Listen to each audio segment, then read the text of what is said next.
So you like already lied basically because we saw on the Snapchat that he was obviously with James. Yeah. So that sucks. That really sucks. It sucks because if it's like your friend and you like see the evidence, you're like, okay, don't gaslight me. I like see it on Snapchat. Yeah.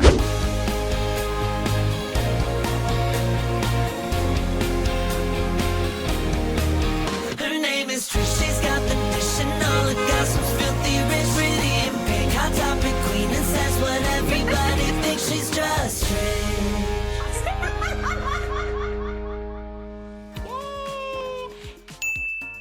Hello, everyone, and welcome to the Just Trish podcast. It's a beautiful day here in California. It's overcast, but it is beautiful, not too rainy, kind of the perfect day, if you will.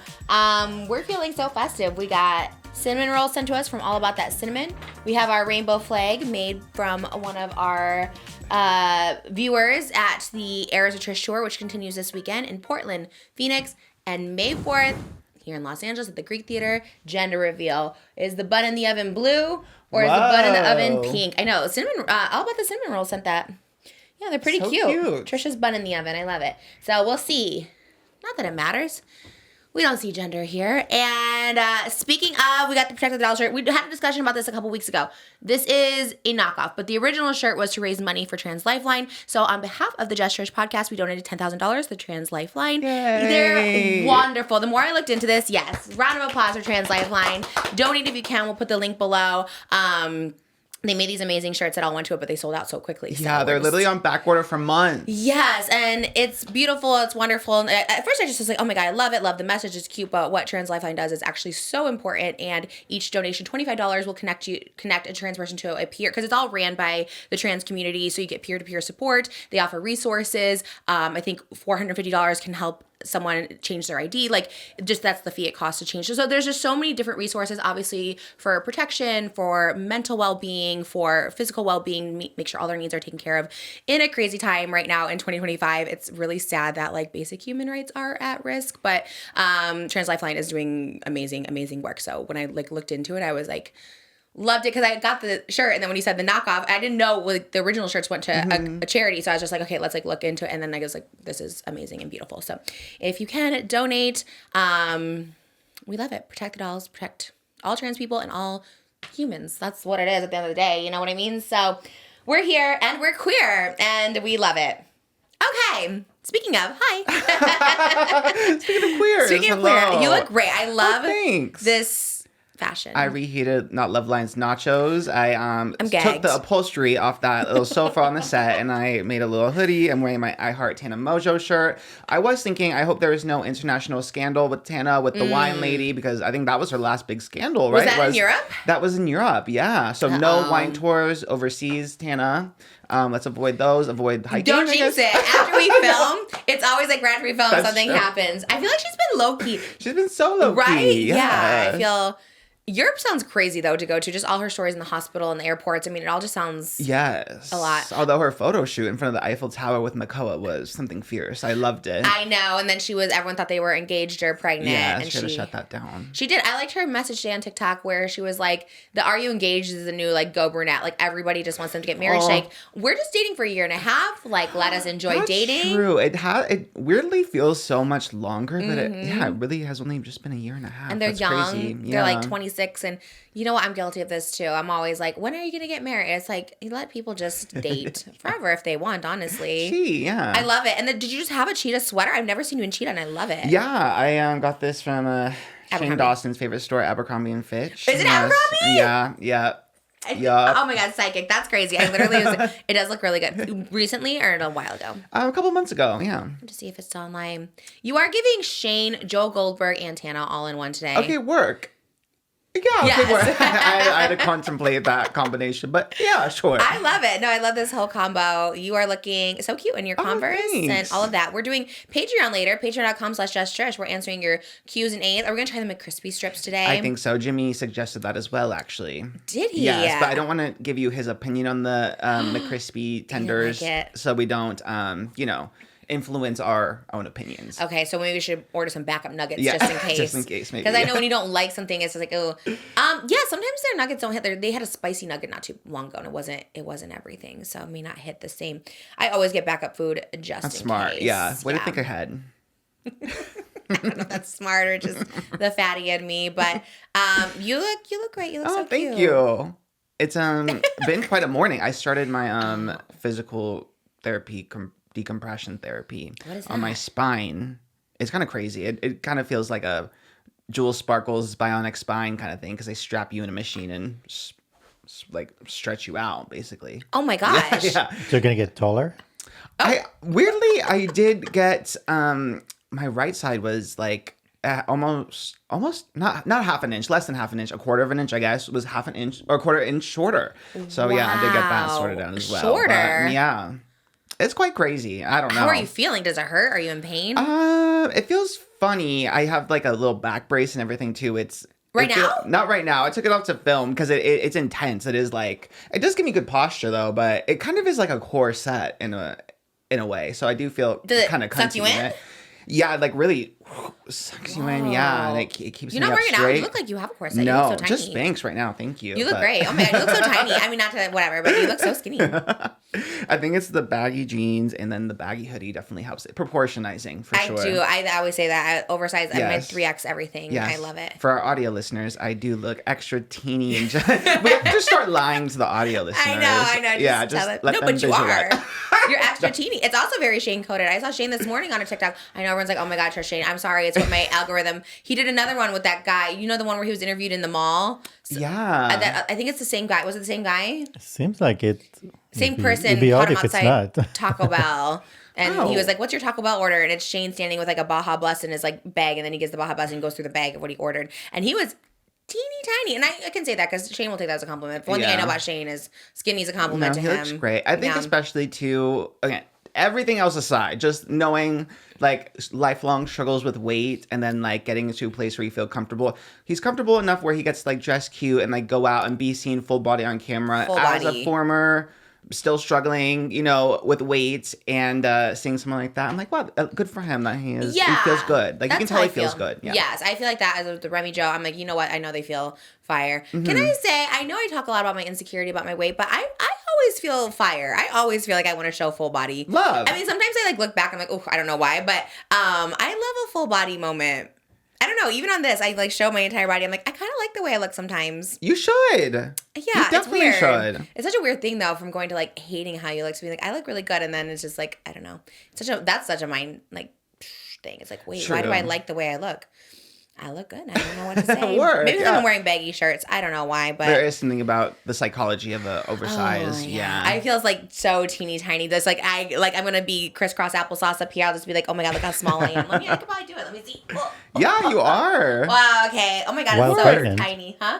While pregnant. While pregnant, yes, that is hard to get the belly over, but I'm feeling teeny tiny. And I'm not teeny tiny. For the audio listeners, I'm not teeny tiny, but it's a state of mind, and I think that's all that matters. Yes. I think that was one of the first things we said in episode 1 of Just Trish, that skinny legend is a state of mind. And honestly, absolutely, years later, that sentiment still stands. Yes. People shout it all the time to me during my like fat chicks era. They're always just like, you're a skinny legend. And I was like, love it. Even though we're talking about fat and body positivity, I'm like, yes, absolutely. What I noticed, I know we talked about you last time, but what I noticed, we just started watching it. Yesterday was our day off. Okay, Fish King. Tin Fish King. Who sent that to you? Is that from the tour? That's actually kind of cool. A viewer sent it to me. Oh. Yeah, to give it to Moses. He's so shout out Jeffrey. He also made me a rainbow Birkin. So no way. Yeah. Where is it? It's in my streaming room. It's part of my streaming set. Oh my now, God, you have to bring it. I should. That's yes. so iconic. Matching. Okay, love that. Shout out. That's actually everything. We started watching you yesterday because we had our day off, so we'd like binge like 6 episodes. Never can get a fatty in that box. I'll tell you that. He never puts a plus size gal in there. Oh my God, T. He could never catch me. You're actually so right. I'm really trying to think, right? There hasn't been... No. Never. Has there even been a On plus the show? size in the streets of New York or London or LA? No.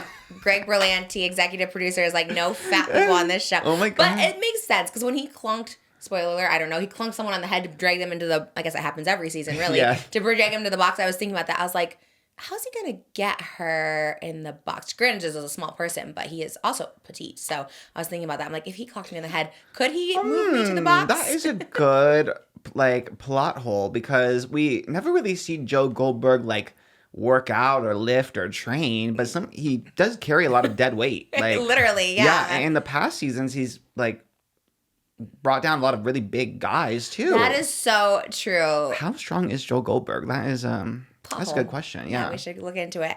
But I would survive him. Probably. Also, probably wouldn't even be interested in me because he always liked the petite girls on the show, which I'm fine. Preference is okay, by the way. You don't always have to like a fat person. I'm just saying it would be nice for me to be in You season 5, but because I didn't get the role. I love it. It's over now. It's done. Yes, it is officially done. No, I was thinking it would be kind of messed up, but I was thinking maybe down the line because they love a reboot. I was like, I feel like you could almost do a reboot with Henry. Spoiler alert! Spoiler alert! Spoiler alert for You season 5. Pregnant pause to give people time. Pregnant pause. Yes. I've never heard that term. Pregnant pause. But I could almost see like Henry being like a little Joe Goldberg-esque. I guess it is like the nature versus nurture development, but both his parents are killers, so yeah, and he was abandoned by them. Yeah, and we see it does seem like a recipe for disaster. That's or he'll true. become a detective. Oh, I love that more, Moses. You're the right. opposite of what it was. Serial killer. Stop the cycle. Crimes. Yeah. Okay. Work. That's a good idea. The positivity aspect of it. You never know. They are rebooting Desperate Housewives. Yeah. Wisteria this Lane. is your opportunity if I've ever seen it. I'm excited. Do we know if it's like in this era or is it supposed to be like a different decade? Or I don't know if they've said like what time period it is. Like if it's modernized or if it's still like the time where 90s? Desperate Housewives ended. I also heard it was like going to be like a 60s one. Like they were going to go back to the original Wisteria Lane and like when it first started. Couldn't be more excited for this. I like actually couldn't be more excited for this show more than anything in the whole world. Like Desperate Housewives was our show. We probably watched it twice through every season. I had Moses dress up as every single person, Orson, everybody, like whoever he was. I was like, "You're gonna." We walked to the actual streets of. We walked Wisteria Lane. Every time I go to Universal, I just pop on over there. I just want a show there at Universal so we can just always hang out at Wisteria Lane. That'd be so fun. Like on our lunch breaks, just go, do TikToks. Do they give you lunch breaks on TV shows? I don't even know. Yes, how it of works. course. You're mandated a lunch break. Actually. Oh, really? Yeah. Mm-hmm. And if you don't take it, then what? You were breaking SAG-AFTRA or whatever. Oh, well. Yeah. Are you SAG-AFTRA? No. Really? Mm-mm. I'm surprised because you've been on camera for ET. You don't have to be on. I was digital. There's you have like I forgot how many. If you aren't SAG-AFTRA to do like TV hosting work, you have I think like 2 or 3 jobs that you can do until you have to become SAG-AFTRA. Oh. Yeah. That's so funny. I have to because I remember back in the day, I was trying to get any SAG-AFTRA jobs I could to join the union. It was like, but I got lucky. It was AFTRA and SAG. They were separate. So I joined AFTRA, which was like cheaper at the time. But then when they merged, I got automatically lumped into SAG. So now I'm SAG-AFTRA. Oh. And I was scared because Moses started paying the bills when we got married and stuff. And I thought oh my gosh, what if he didn't renew my SAG-AFTRA because I didn't know if he knew what it was or if I was worth doing. But he has been doing it because I did a TV show this year and I had to be SAG-AFTRA and I was like, oh my God, have you been renewing it? And he's like, yes, I have been, which is great because it's every 6 months you got to pay, I don't know, $200, $300. I have no idea what it is, but Like 113. I never want to lose it because it's so hard to get it. And it's expensive now. Even back then when I joined in 2007 was $1,800 for AFTRA, and I think it was $3,000 for SAG, and I was like, that's so expensive. So gotta hang on to that. Gotta keep. I still got those residuals from Nathan For You, 42 cents every single month. I love it. Keep them coming. Well, shout out 20th Century or 20th Television. That's the studio that's doing the Desperate Housewives spinoff. We know you're SAG-AFTRA. An easy in there. Oh my God. I just want to audition. I haven't been able to audition. I feel like I can nail a self-tape. I've done one self-tape and I got the role. So I feel like I can nail the self-tapes. Was a self-tape for a character based on you, or was it for a character? I can't disclose that. Okay, work. But it was a character. Okay, work, yes. It was a character. That reminds me, have you seen JoJo Siwa's live action Tangled audition? Yes. Love. So good, actually. Every day I see more and more evidence that JoJo Siwa is possibly you're related to somehow. I'm thinking somehow you're a biological child. I don't know how. Absolutely. I need a 23andMe to be done because. What year was she born? Because maybe I was blacked out on the streets of Hollywood. The years that I blacked out and don't remember anything could possibly have given birth to JoJo. She's 21, so it must have been 2004. Ooh, that's close to a blackout. I disassociated those years. 2003, May 19, 2003. Do you have any recollection of where you were? No, I was bouncing around. I ended up at my dad's house for a little while. Then I did homeschooling where I wasn't actually being homeschooled. 2003 was that year. It was my freshman year, and I wasn't in school. I was just hopping around. I disassociated, so maybe I was giving birth. That's why I don't remember. That would be wild. Okay, let's do a 23andMe. Let's not do 23andMe. I think actually, I think it's getting canceled. Yeah. But the audition tape is so funny. Jimmy, I'm sure will insert it here. He's the one that sent it to me, so shout out Jimmy. I love that. You didn't send me the tape. Hey, Jimmy. Is your mother proud of that? My mother died when I was young. Oh, I'm sorry. Who took care of you? I took care of myself. That's how I became a thief. Speaking of, there, the snuggly duckling with horses out front, as I suspected. Oh my gosh, horses! Look, Pascal! Yes, they're horses. Are we gonna ride them? That's the plan. Who do they belong to? I don't know. How are we gonna pay for them? I'm not going to pay for them. Wait. You're gonna steal them? That was kind of the plan. It is one of the wildest things I've ever seen. It's just like, I don't know if JoJo is capable of being anyone other than JoJo. I don't know if she can get like lost in the character I disagree. like that. I feel like You she think? was Rapunzel. Like, I thought she was so good. I think if she would have had like the hair, her face was so on. I thought her acting was on. I don't know. Like her reactions were good because I think the hardest part is like reacting to someone. I thought she ate for real. Not even in a camp way. Not even in the Katy Perry like dance way. She was actually like I thought good. It was so good. So not in the camp way, like a legitimate actor Yes! way. Okay. I mean, it's a Disney live action. You know what I mean? It's just like at this point, just give it to JoJo. I think that would actually Can you help imagine the it. live action Disney princess JoJo saga Siwa. is Halle Bailey, Emma Watson, Rachel Zegler, Joni Joelle Siwa. That's kind of iconic, an iconic Hall of Fame. I think she would crush. I do think she would crush. I think sometimes too, especially when you get a good director and a good acting coach with her. I think she would because she was kind of like naturally good. I saw Beyond JoJo. Okay. You didn't. You didn't. Did you think it was not good? I saw JoJo with some flowers in her hair, and I think that was Kim Kardashian. I think I see Kim Kardashian when she acts. But JoJo, Yes. I wanted to hear her sing the songs. Yeah, all the Tangled self-tapes have been out there now. Everyone's been posting their, I guess because it's not happening anymore. yeah, I think because it's been paused that these things are just coming out now.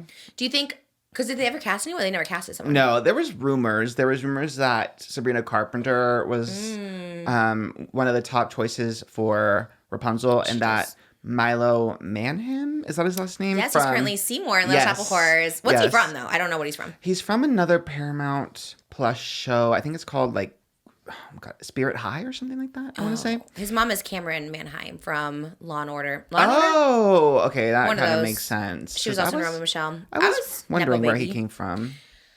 He's talented. He's School, so yeah, good. he was in School Spirits and Zombies, those Disney Channel movies. Oh. Yeah. Random. Yeah. I just knew him as Seymour, and he's so good at it. And I was like, oh, he's so amazing. Oh, okay. I could see him being like a Flynn Rider. That could be. Yeah, I heard those two names bounce around a lot, but now who knows? I feel like they need a break anyway from. I don't know. I have a live feeling actions. Lilo and Stitch are going to be a hit, and they're going to be like, bring him out again. Let's do this again, you know? Yeah. I couldn't be more excited about Lilo and Stitch. Like the actual new movie, because I just think the girl that plays Lilo is like the perfect She's casting. so cute. So good. Go check the ET TikTok of them doing the side by side that Oscar edited. It was so good. Like it's so true to the original. It's so accurate. Like it looks so good. Everything's Lilo and Stitch now at Target. Like last night I stayed up. It was like midnight, and Moses was like, why are you still up? And I'm like, I have to buy every single Lilo and Stitch thing I see online. I bought the Crocs. I bought the kids stuff at Target. My daughter's birthday is going to be Lilo and Stitch. By the way, people had really good suggestions. I was asking everyone on Instagram for Lilo and Stitch themed ideas for a 1-year-old's party, and they're like, get a lei making station. Oh my God. To make leis. That's making me so emo because Did you do it? We at my summer camp when I was little, we went to the what's it called? The theater that they always do like the Disney experiences. Is it the Chinese theater? Oh, no, El the Capitan. Dolby. Oh, El Capitan. Yeah, Yes, thank I you. used to work there. Yeah, there you go. We our summer camp took us to the El Capitan for like the Lilo and Stitch like experience when the movie came out. Not like the premiere, but you know they kept the little activations and stuff. Ooh. And one of the activities we did was lei making. Oh, okay. So someone knew. Someone was on it. Yeah. I have to do that again. Oh my God, that'd be so cool. It if they was. had it back. It's like a core memory because I loved Lilo and Stitch and I loved like all the music in it. Do you have your picture from it? Of your day? I don't think we did photos there. I remember I just remember going and being on the bus. I remember making a lanyard on the way to the bus. Such really random flashes. And then, making the leis. What else did they do there? I need more ideas. I think there was like a little sandbox or something Okay. to like build something with sandcastles. How old were you? I was I must have been. When did Lilo and Stitch come out? Let me see. I was like maybe high school. I would say 2003. I was 10. It came out 2002. Oh, I was so close. Or 9, because it came out before I turned 10, yeah. Oh my gosh. Okay, so that makes sense. You were like a little kid. Yeah. Some people had suggested like peanut butter sandwich. I have to watch the movie again, like peanut butter sandwiches. What a good idea, you guys. Oh my God. They were killing it. They said like hula lessons for like the little kids. I was like, that would be so cute too. Cute. So literally at the midnight, I was like emailing our party planner and I was like, actually, can we get some like hula dancers in here? And yeah, I think I'm like really excited. Then I did the lore. I didn't know about Angel because I didn't get to like, is there a sequel? Yes. So there's like a little pink Stitch. Yes. Thank you so much to Kick Off for sponsoring this episode of Just Trish. Tax season is here, and while it might not be the most exciting time of year, it's also a great opportunity to make smart money moves. With tax season, sometimes you get those tax refunds. What are you going to do with those refunds? You're going to pay down debt? You're going to invest in some property? Whatever your plans are, one of the smartest ways to set yourself up for success is by building your credit. If you need to boost your credit fast, Kickoff can help. They're the #1 credit building app in the App Store, and plans start at just $5 a month. No credit check, no hidden fees, and no interest. Let me tell you guys, building credit will change your life. Sometimes you think, oh, I don't even have credit. I don't have any debt. But even that can hurt because it's like, well, we don't know if you're going to pay off, your money that we lend to you because you need credit for everything in life. Let me tell you, just anything you need when you're buying a home, purchasing a car, credit comes in handy. So start building your credit today with Kickoff. Kickoff is super easy to sign up for, and you start seeing credit improvement right away. It can happen quickly for a lot of people, and sometimes you need it quickly because when those offers are out there, you want to get in on it and get on it fast. Kickoff is just for credit building and not for everyday spending. If your credit is under 600, you could jump like 84 points with on-time payments. Kickoff is a smart, legit credit hack with no catch, no credit check, no hidden fees, and no interest. Very simple. Make those on-time payments. Credit bureaus see good behavior, and that means your credit grows, and it grows fast. Start building credit immediately with your first month free with our special tax season promo. With AutoPay, you never have to worry about missing a payment, so you can build credit in your sleep. And let me tell you, set up that AutoPay. It'll change your life because you could have money in your bank account all day long to pay that bill, but if you do not pay it on time, it will hurt your credit. They want to see timely payments. Sign up in minutes from your phone, no credit check, and cancel anytime. Kickoff is the #1 credit building app out there. It has over 100,000 positive reviews on the App Store, and 98% are 5 stars. Y'all, you can't really argue with facts. When it's out there, and reviews don't lie. Tax season is the perfect time to take control of your financial future. For a limited time only, get your first month free at getkickoff.com/Trish. Don't wait. That's kickoff without the C. Get your first month free at getkickoff.com/Trish. Must sign up via getkickoff.com/Trish to activate offer.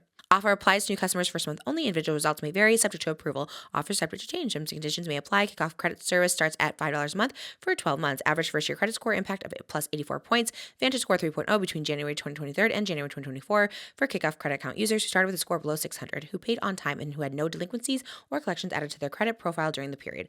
Late payments may negatively impact your credit score.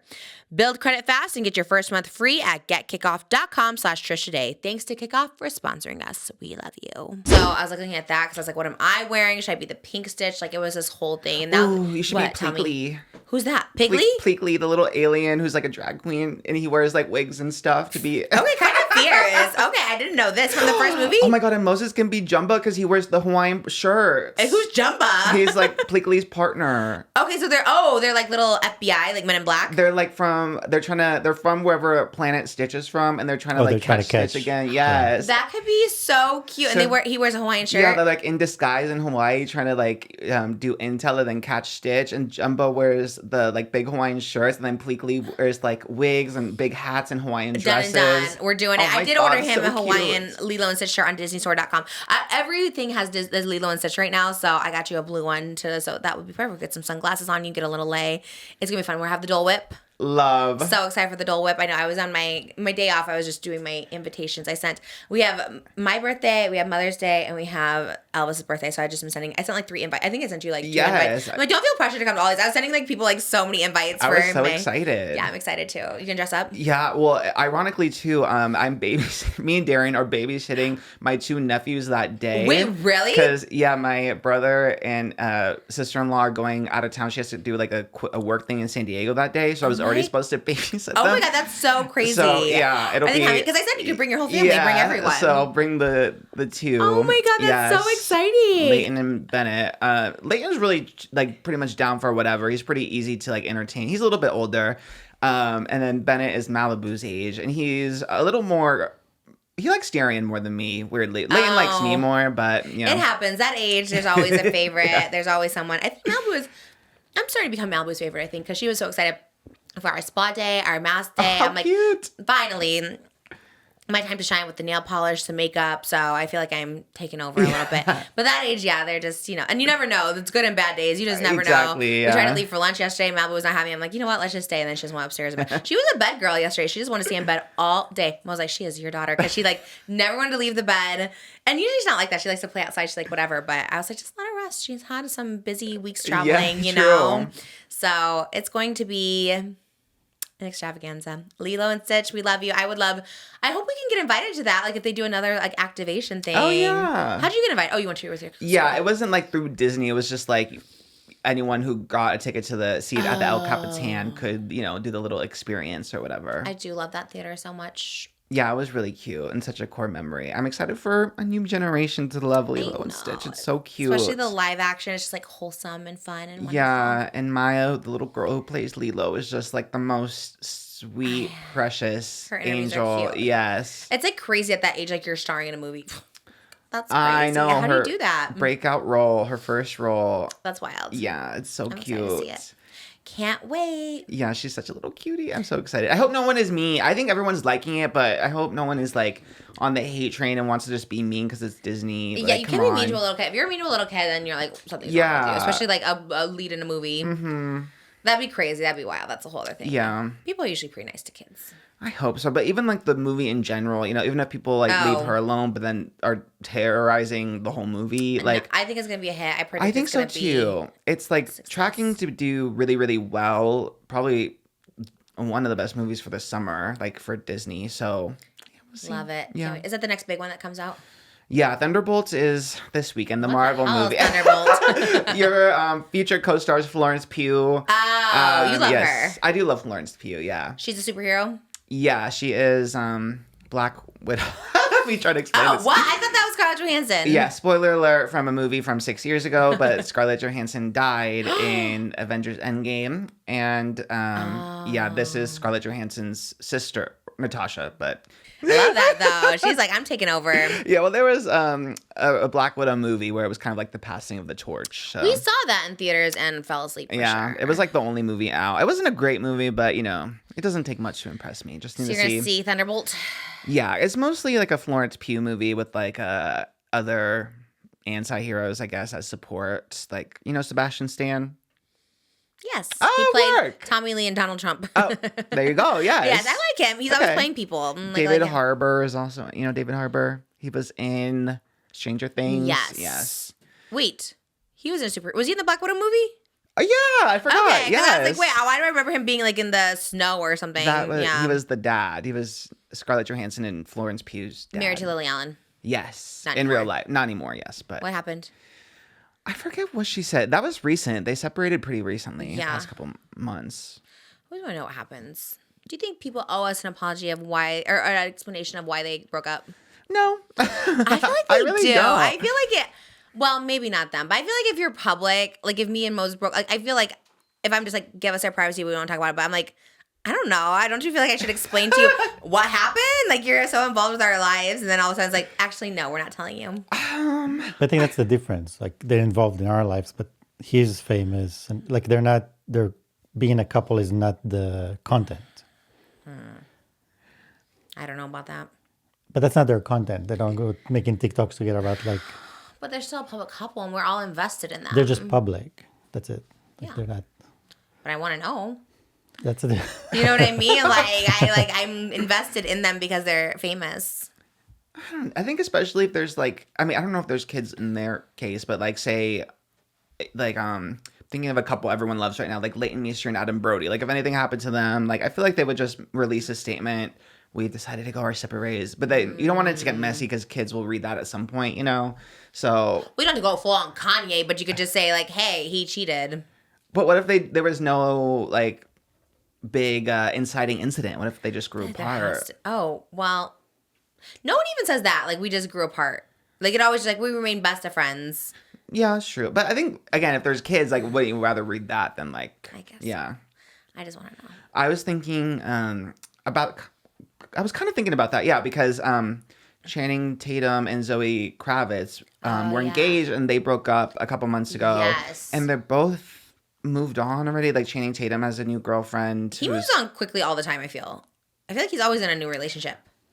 He was with Jessie J for a while, and then from Jessie J's next public one was Zoe Kravitz, and they were together for a couple years. He's in a lot of people's DMs, I know that much. Oh, people in real life, too. They're like, they'll show me, too. They're like, I'm like, are you sure it's Channing Tatum? Because I feel like whatever. And they'll show me. They'll go to Instagram and then click on the profile, and it's like a little blue check mark. And I was like, and it's like very, not whatever to them, but like it's like very random people. I'm like, how did he even find you? Like, that's so weird. I think he's dating an influencer now, right? I think. Really? Yeah. They just went Instagram official. Delaney Rowe.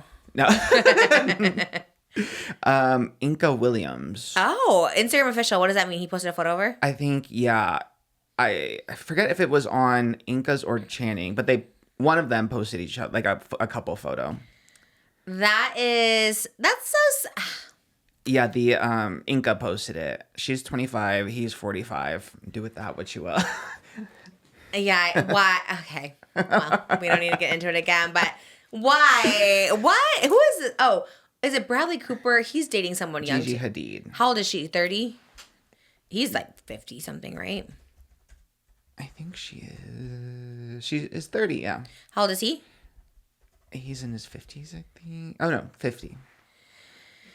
Yeah, I guess it's better, but 45 to 25 is okay. I don't know. Whatever. If Do what you want, frontal I lobe guess. is developed at least, so That's there's true. that.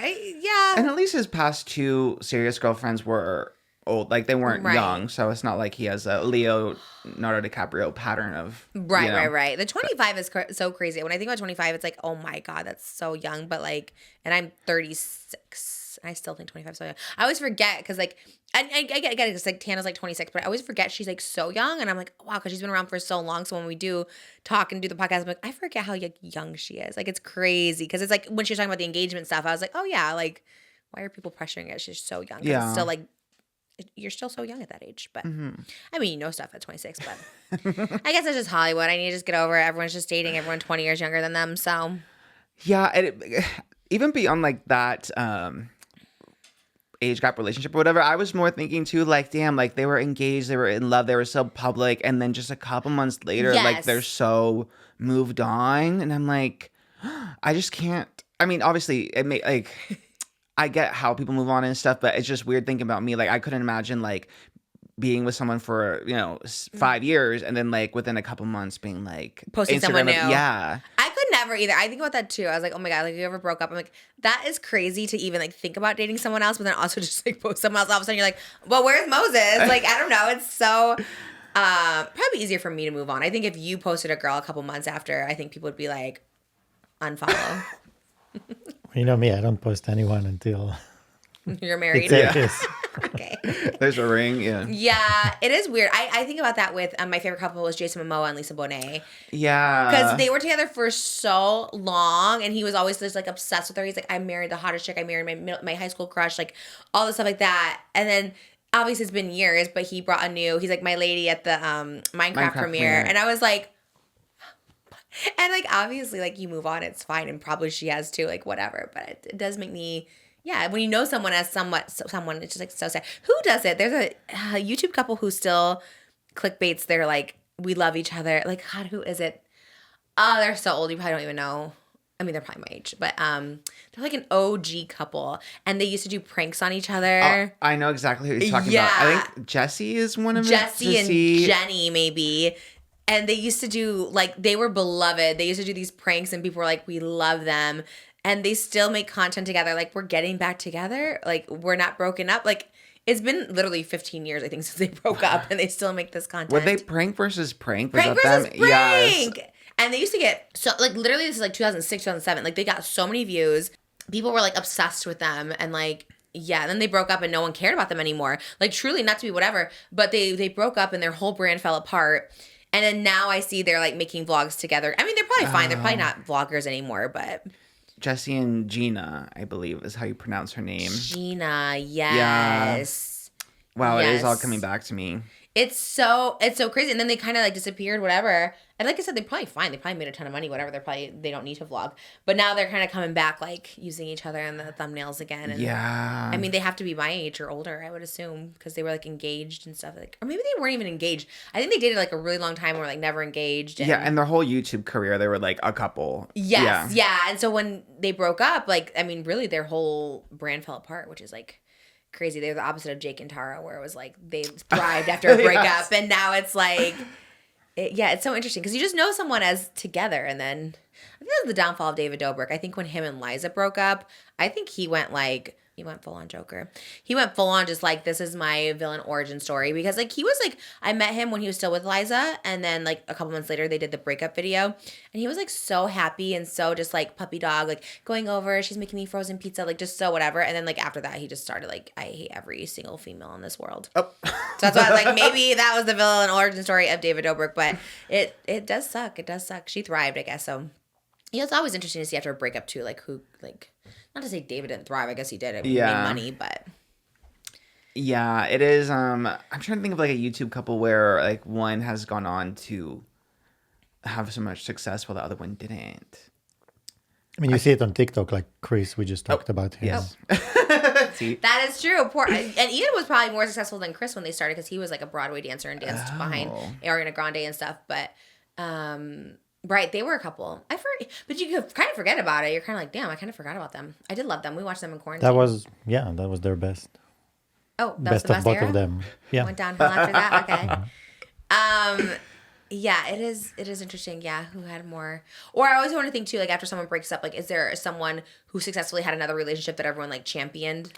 Oh yeah. You know, even celebrities. I'm trying to think, because it never really is. It's always like a comparison. Like, okay, it's on that person. Because look at Justin and Selena. Like, no one can get over them, you know? Mm-hmm. Where's the Ace family?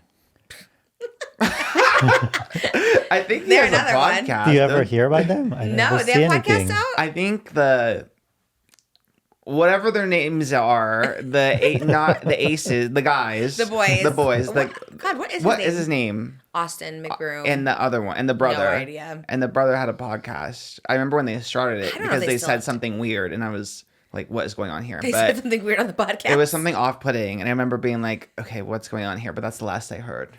I feel like they don't have a podcast anymore. Like, I would hear about it because I'm pretty like tuned in, tapped in on these things. Also, everyone that we forget about is just like on Snap making like a ton of money. So That's true. That's the tea right there. Like, where did they go? Honestly, kudos to them. snapping, yeah. If they're making money elsewhere, but Did you see Tarayummy do a TikTok collab with Kenzie Luby, like Jake's current girlfriend? Yeah. Well, I missed it. What was the TikTok? They did Girls So Confusing, which is like, What is that one? It's the like Work It Out on the remix. It's like that song, which it's very fitting. It makes sense for Were they fighting ever? Were they ever beefing? I think because there was so much like fan speculation, because like anytime Jake vlogs, it's always Tara that's featured instead of his girlfriend Kenzie. So there's always that rhetoric, which is like, if I was dating Jake and he was posting his ex-girlfriend this much and they were hanging out and doing Tarte trips and blah, blah, blah, blah, then it would not fly with me. So there's been that speculation. I do feel we'll see separation. I mean, she probably did the TikTok to be like, no, we're cool, but it won't always be like that. There's just no way. There's no way you're going to be besties with that person. You know, even if they're like the nicest, sweetest, and they both are. I met both of them, and they both are like so nice, so sweet. They seem like girls for sure, but also like it just won't. I don't know. But it's good for it. It can be good for TikTok. It can be good for social media. Like, okay, look, we're cool together, but God, I remember that podcast. I don't even remember the name. It doesn't even matter. But it was one that Tara was on, and then they had the ex come on. Oh, yes. Dropouts. Yeah. Yes. Not to be shady, but even like what even happened to that? You know, it's like after that, it kind of was like, oh, like. True. Because she was being quiet, and then the girl was being, and then people were like, oh, I feel bad for Tara. And I don't even know what was happening in that. I know we talked about it. I remember, don't get it twisted. I do remember the guy. Yes. But I'm just saying that. The dynamics between Tara and Indiana. Right. Yes. So everyone they're trying to be like, we're cool, but it like never came across that way. And then it kind of, everyone started looking into everything more, and we're just like, I don't know. So anyways, I hope they're all well. Yeah, same. Mentally well too. Yeah.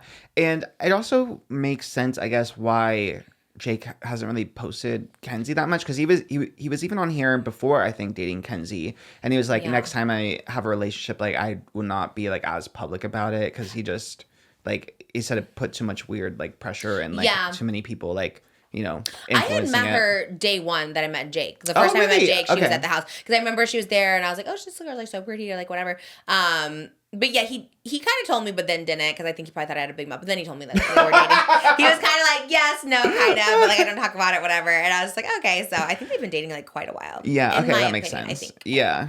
And she is so pretty. She like, so I literally...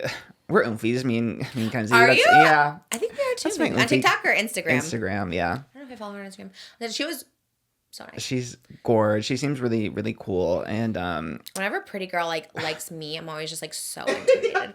I get so insecure right away. I mean, now I'm like old, so like whatever. But I mean, I still like a little bit of me in like high school. It's like, oh my gosh, there's like pretty girls talking to me. I'm a little nervous, you know. I get a little shy, but when I followed her, I literally couldn't even help it. Something takes over me and like I get full like unfiltered. Triggered. Ironic. Okay, but I was like, damn, like I don't understand. If I looked like you, I would be ruining men's lives. Like you are the most beautiful girl I've ever seen. She was so sweet about it. Wait, you wrote it to her? Yes. I like as if I was like. How did you start that? How was the preface? You said something. I think I was just like liking her. Like her photos kept coming up. Like you know when you just follow someone, then they show up a lot in your algorithm. And I was just liking everyone that came up and being like, damn, I don't know how she could possibly like look like this. You commented on it. Yeah, there was one where I was just like, I can't. Like, how are you even a real human being? Yeah, that's good. You should let people know that when you feel that way. Yeah, and it's very like unthreatening. Jake has nothing to worry about, obviously. No, but it feels so good because I feel like, you know, I don't know how it feels to be a pretty girl, but I'm sure they get insecure too. I'm sure they do. You know what it feels like to be a pretty girl. No, not like that. Not like, because what was it, Madison Beer, who was like, it's a curse to be so hot. Like, I feel like that I can never relate to, but I'm like, I feel like some of those like hot girls probably feel bad about themselves sometimes. Yeah, hot girls have problems too, as we've learned. Different kind of problems. I forgot about that song. Where did that come from again? It's a song. Yeah, hot girls, we have problems too. Except we're just like you, except we're hot. Where does that come from? Probably that song. I'm sure they like... Where's the origin of the song? YouTube, I think. I think it was just like girls on YouTube. Because I think I did a hot girl problems video a long time ago. Yes, you are so right. Is it 2011 or something? Double Take 2012. Oh wow. My God. Yeah, I remember that was the era because I think I did a video trying to be that. I just copied Ebony Trend. That is so coming along. Funny. Hot girls, we have problems too. Just like you.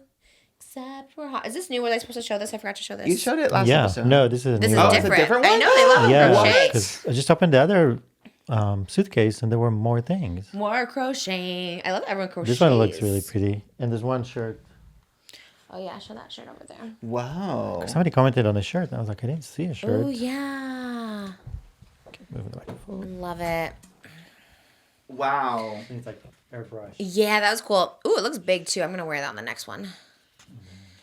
I remember they held it up in the crowd. I saw it. I was like, bring that up here. How cute. Yeah, it's really cute. Damn, how did they do that? Their makeup. Oh my God, I love that. Okay. Blonde Sundell 4 MJ. Cute. Who's it from? It's Smacked 222. Ed Smacked? Love it. Yeah, because the person is like Smack Sarah. Oh. Sarah Smack. Sarah Smack. But on Instagram, it's Smacked 222. Love it. Thank you for that. It's so cute. It's a cool people shirt, are talented. So many talented people. I can't even. Do you want to give a shout out to your shirt, your Amazon shirt today? I was working hard trying to figure out the joke about my shirt, but I couldn't. Just now you're working hard or earlier? Earlier. Like, he would ask me and I'd be like, oh, it's from the rainforest or something. Oh. Like, just not. Okay. Okay. Well, you didn't use it, so I guess that's good. You said no, not that joke. The rainforest. Okay. The Amazon. It's giving White Lotus again. I love it. Yeah, I mean, I think it's all the same, but this is the dragon, so that's Elvis, you're the dragon. Love it. Yeah. I think you look great. You look like Walton Goggins. Beautiful. Oh, next time I'll wear the goggles. The goggles. We have them upstairs. Malibu warm. Everyone loves those goggles. I'll wear They're them a next hit. time. They're a smash. Well, speaking of hot girls who like you, though, I just have to give a shout out to KATSEYE because their promo campaign for the new song is all about mukbanging, and I feel like a mukbang collab needs to happen between you and. I knew something was happening. I got a bunch of tweets being like, post the KATSEYE photo. They finally Yeah. showed their hair. They finally reveal. debuted. I loved mine. I did want to post it, but I was like, oh, I don't know if I need to get approval because there's like, we took so many photos. There's probably like 20 photos of us on the thing.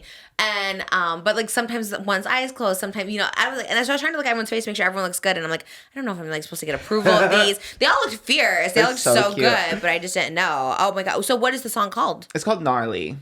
And what does the mukbang promo have to do with it?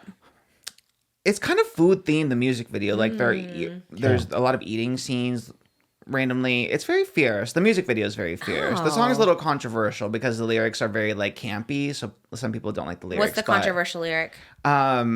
This one I will say like maybe we do an edit, but it's like Really? Oh, even me you. read it. What was it? This what was one it? The line. meme first. They have the beginning is boba tea gnarly, Tesla gnarly, fried chicken gnarly. Gnarly is good or bad? Good. It's like I thought if complimentary. someone smelled gnarly, they smell bad. It's like sickening. It's like, you know, They said Tesla. yeah. There is a version where they say robotics instead of Tesla, so I think we got to run with that one. That's the clean version. You know randomly, what? but- We took out a Tesla joke in the Broadway show too. There was something like, "What's next? A gay Tesla robot?" And then how about we just say gay robot? I was like, yeah. oh, that's Okay. better. Very cat's eye. Yeah, they should probably eliminate the Tesla part Yes, for sure. yes, Did you yes. contact them and tell them. Well, you're oomfies with Menon, Oh but yeah, but I feel like not my place. You're like a producer. You're coming from the journalistic standpoint. Okay, you know, yes. for me to say something's problem, I'd be like, actually, I wouldn't say that if I were you. That is Okay, crazy. T. Maybe they're getting sponsored. I don't think they are. I think that because they didn't write the song or anything. The song was like, you know, given to them. But That is a weird shout out though. yeah. Tesla. So I think maybe just edit that line. But they look so good in the music video. I think that's where you probably saw them because they filmed that whole thing in like it was like a studio kind of thing. So yeah, you probably saw them when they were working on that. But they look so good. So the hair is revealed. So now I can Yes, post. hair is revealed. The looks are reveled. They Oh don't my look gosh. too dramatically different. I don't know why, because I was like, oh my god, they must have completely different. Like They're like, Megan, no reveal. Megan had orange like vitamin C kind of hair before, and now it's like darker. Okay. But other than that, they all kind of look not too drastically different. Well, but they were adamant about it, so I was like, "Don't worry, girls." But I think I can post it now because I was able to take the photo, so I'm sure. yeah, I'm sure I can post it. All right, I'll Yeah. post it today. Because I love it. what I saw about it was this, and Jimmy added down if you needed this. yes, But people are comparing it to this. the Cody Co. What? People are comparing gnarly to the Cody Co spoof song. What was he spoofing? What was he spoofing? What was that song? That's the first time I ever heard it. Cody was, Co jump scare though. Always. Trigger warning. Trigger warning. Please warn us That's next how I time. learned about the new song. Was That's scary. Oh my gosh. What was that song? Knock It Off. Cody Co featuring Noel Miller.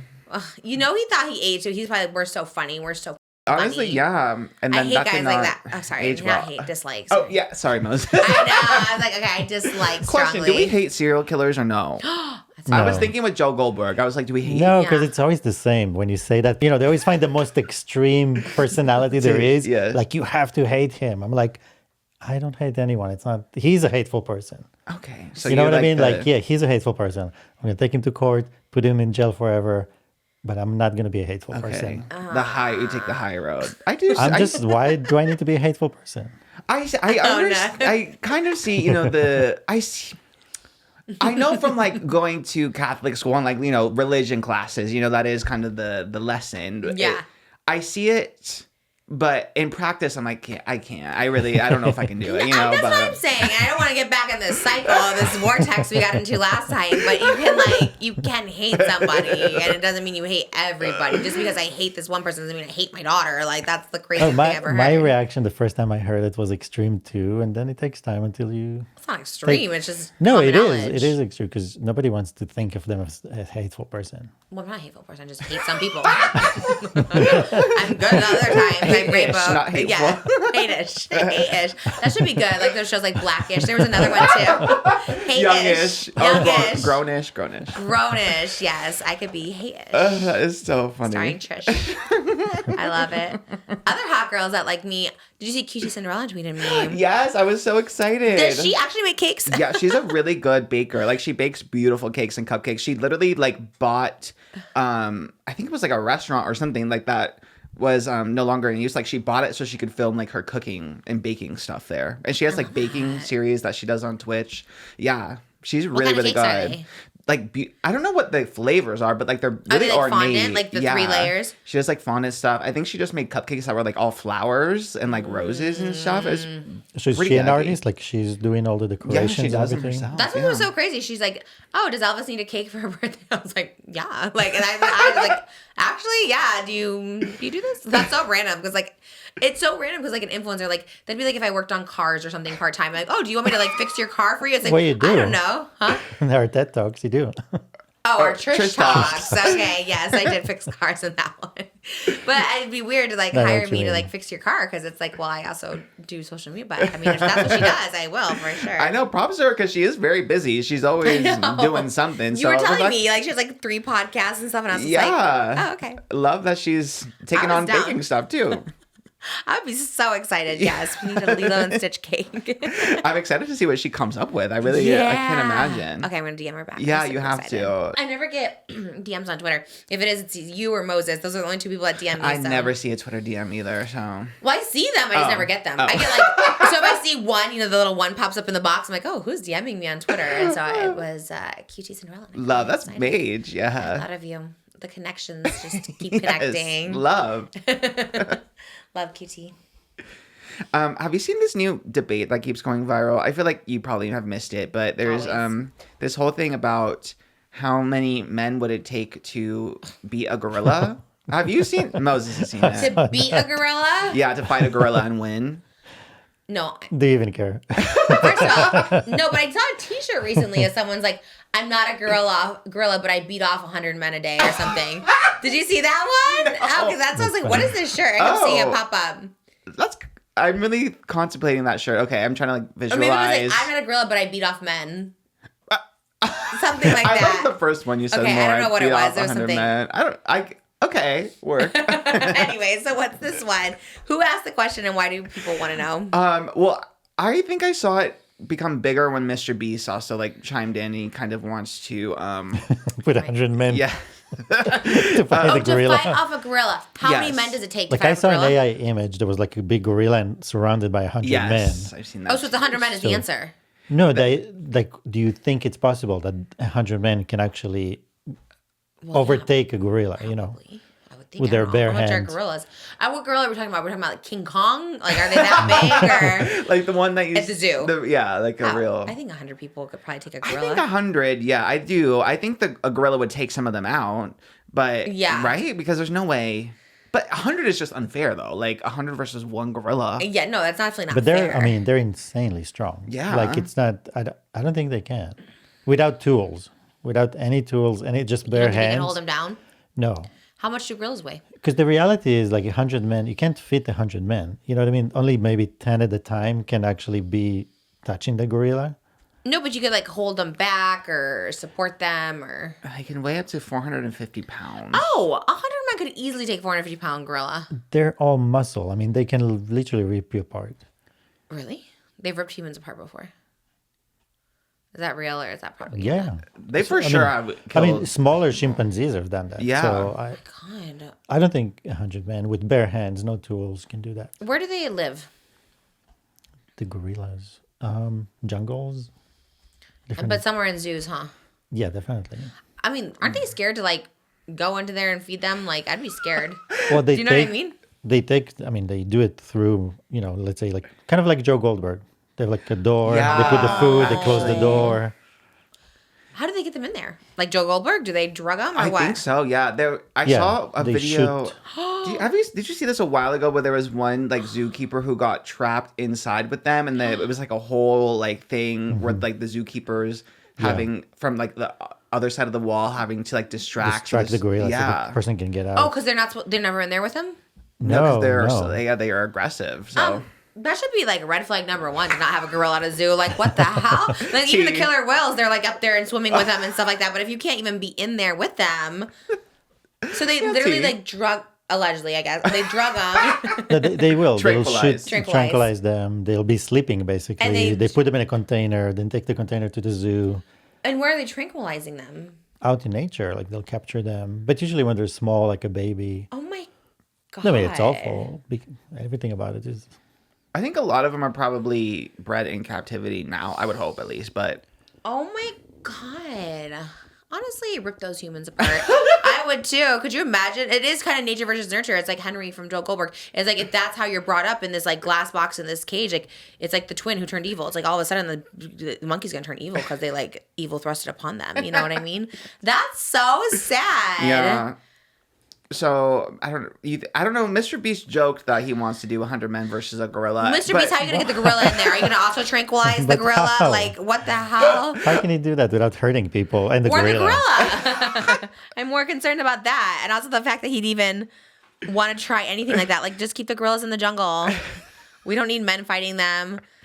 Someone's gonna die. People are gonna die, and that sucks. But it's like, let's not do this. It's crazy. A wildlife expert and primate specialist also weighed in and said that he does think that 100 guys could beat a gorilla, but that if it was hand-to-hand combat, but there would definitely be some casualties in this hypothetical battle.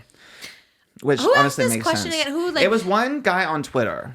Oh. And then it got viral. Yeah, so it wasn't like a scientist or anything. Okay, It was I just, thought this was like a big debate people were having. it became a and- big debate because this one tweet got so viral. And So people were... What are people saying? Some people didn't know if it could just be 100 or if it would Oh. take more than that. But yeah, a wildlife expert has weighed in and to say that 100 men probably could, but it would take a good chunk of them out. Like a couple casualties would definitely be happening, yeah. We should be doing Save the Gorillas. How come no one ever does that? There's like Save the Whales, Save this, and no one ever talks about the gorillas. T. There Gee, I don't wasn't a big movement with Humber. What was his name? The gorilla. Oh, yeah. Oh, my God. Harambe. Yes. Good job. Remember people were like out for Harambe? Do you remember that? And I was like, what happened there? What? Why am I I forgetting think- the Harambe lore? I think did a kid make its way into the capture and then they had to shoot. They shot the gorilla. Yeah, you're right. And the gorilla wasn't even hurting the kid, I think. And they were like, he didn't have to die.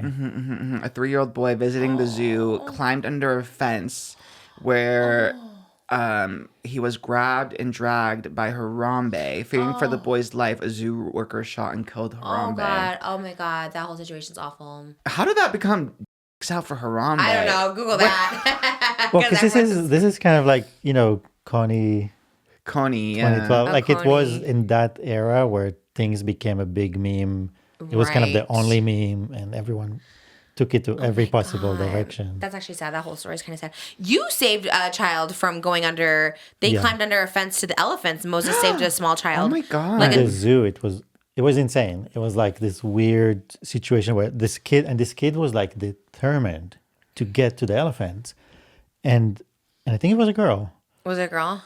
and she was like under the fence, and I managed to just grab her shoe, like the end of her shoe under the fence before she made it an escape for it, and I was just like, what the hell is going on here right now? Where are the parents? Yeah. Yeah. And her leg almost got out of the shoe, and luckily I think then the parents showed up and we pulled the kid out. It's so crazy. Yeah. Crazy. That's crazy. I was like nervous because I also was like, I don't know, like, what do you do in that situation, right? Because it's also like someone else's kid. I'm like, what if you just like, I guess you have to save You them. kind of have to, But yeah. also, like, what if the parents like, don't yank my kid's leg? Well, the then kid- don't the let her kid- get in the elephant. It was already exhibit. inside. Yeah, it it was wasn't so even like she's looking at the fence. I'm like, don't do that. You know, Yeah. and she was like inside. We saw it from across. We were kind of across way, and Moses ran really fast. Like I ran and because I don't even know how I noticed it happening, but ran and I mean, if crazy. in that case with a gorilla, that would have saved that life. You know. That's true. That's true. I guess you have to. Yeah, at least elephants are a little bit less, Yeah, they're very humane. yes. Yeah.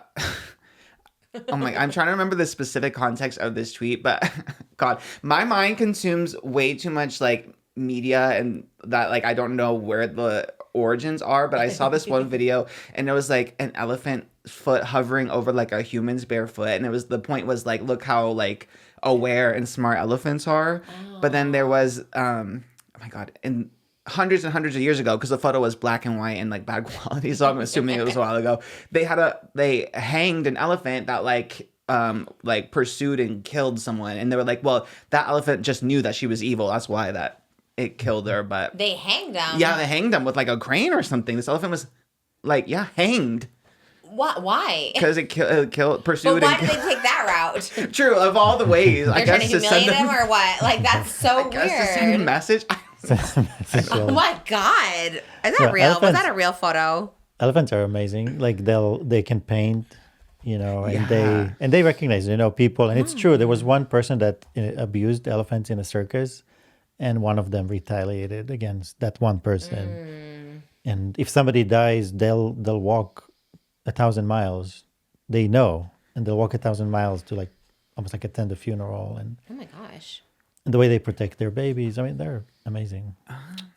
So it is real. This elephant, her name was Mary, R.I.P. Mary. They named her Murderous Mary, which seems very... That's crazy. That seems very Oh my uncalled for. She stepped on her trainer's head because that trainer, was hurting her and was unqualified. Well, period. Yeah. Like, an abusive trainer. She was like, I'm going to take you out. And then they freaking hanged her from a crane. That is so That's sad. so and so dramatic. weird. You also don't need to be doing all That's that. what I'm saying. That is so odd and so weird. I always think, too, like, how do you, when you come to Earth, get chosen to be a gorilla or a human? Do you know what I mean? Like, their souls, they're smart. Like you said, they brains. It's like, okay, so what stopped you from being a gorilla versus a human? I guess just fate. I don't What does know if that I don't know if there's mean? a scientific explanation for that.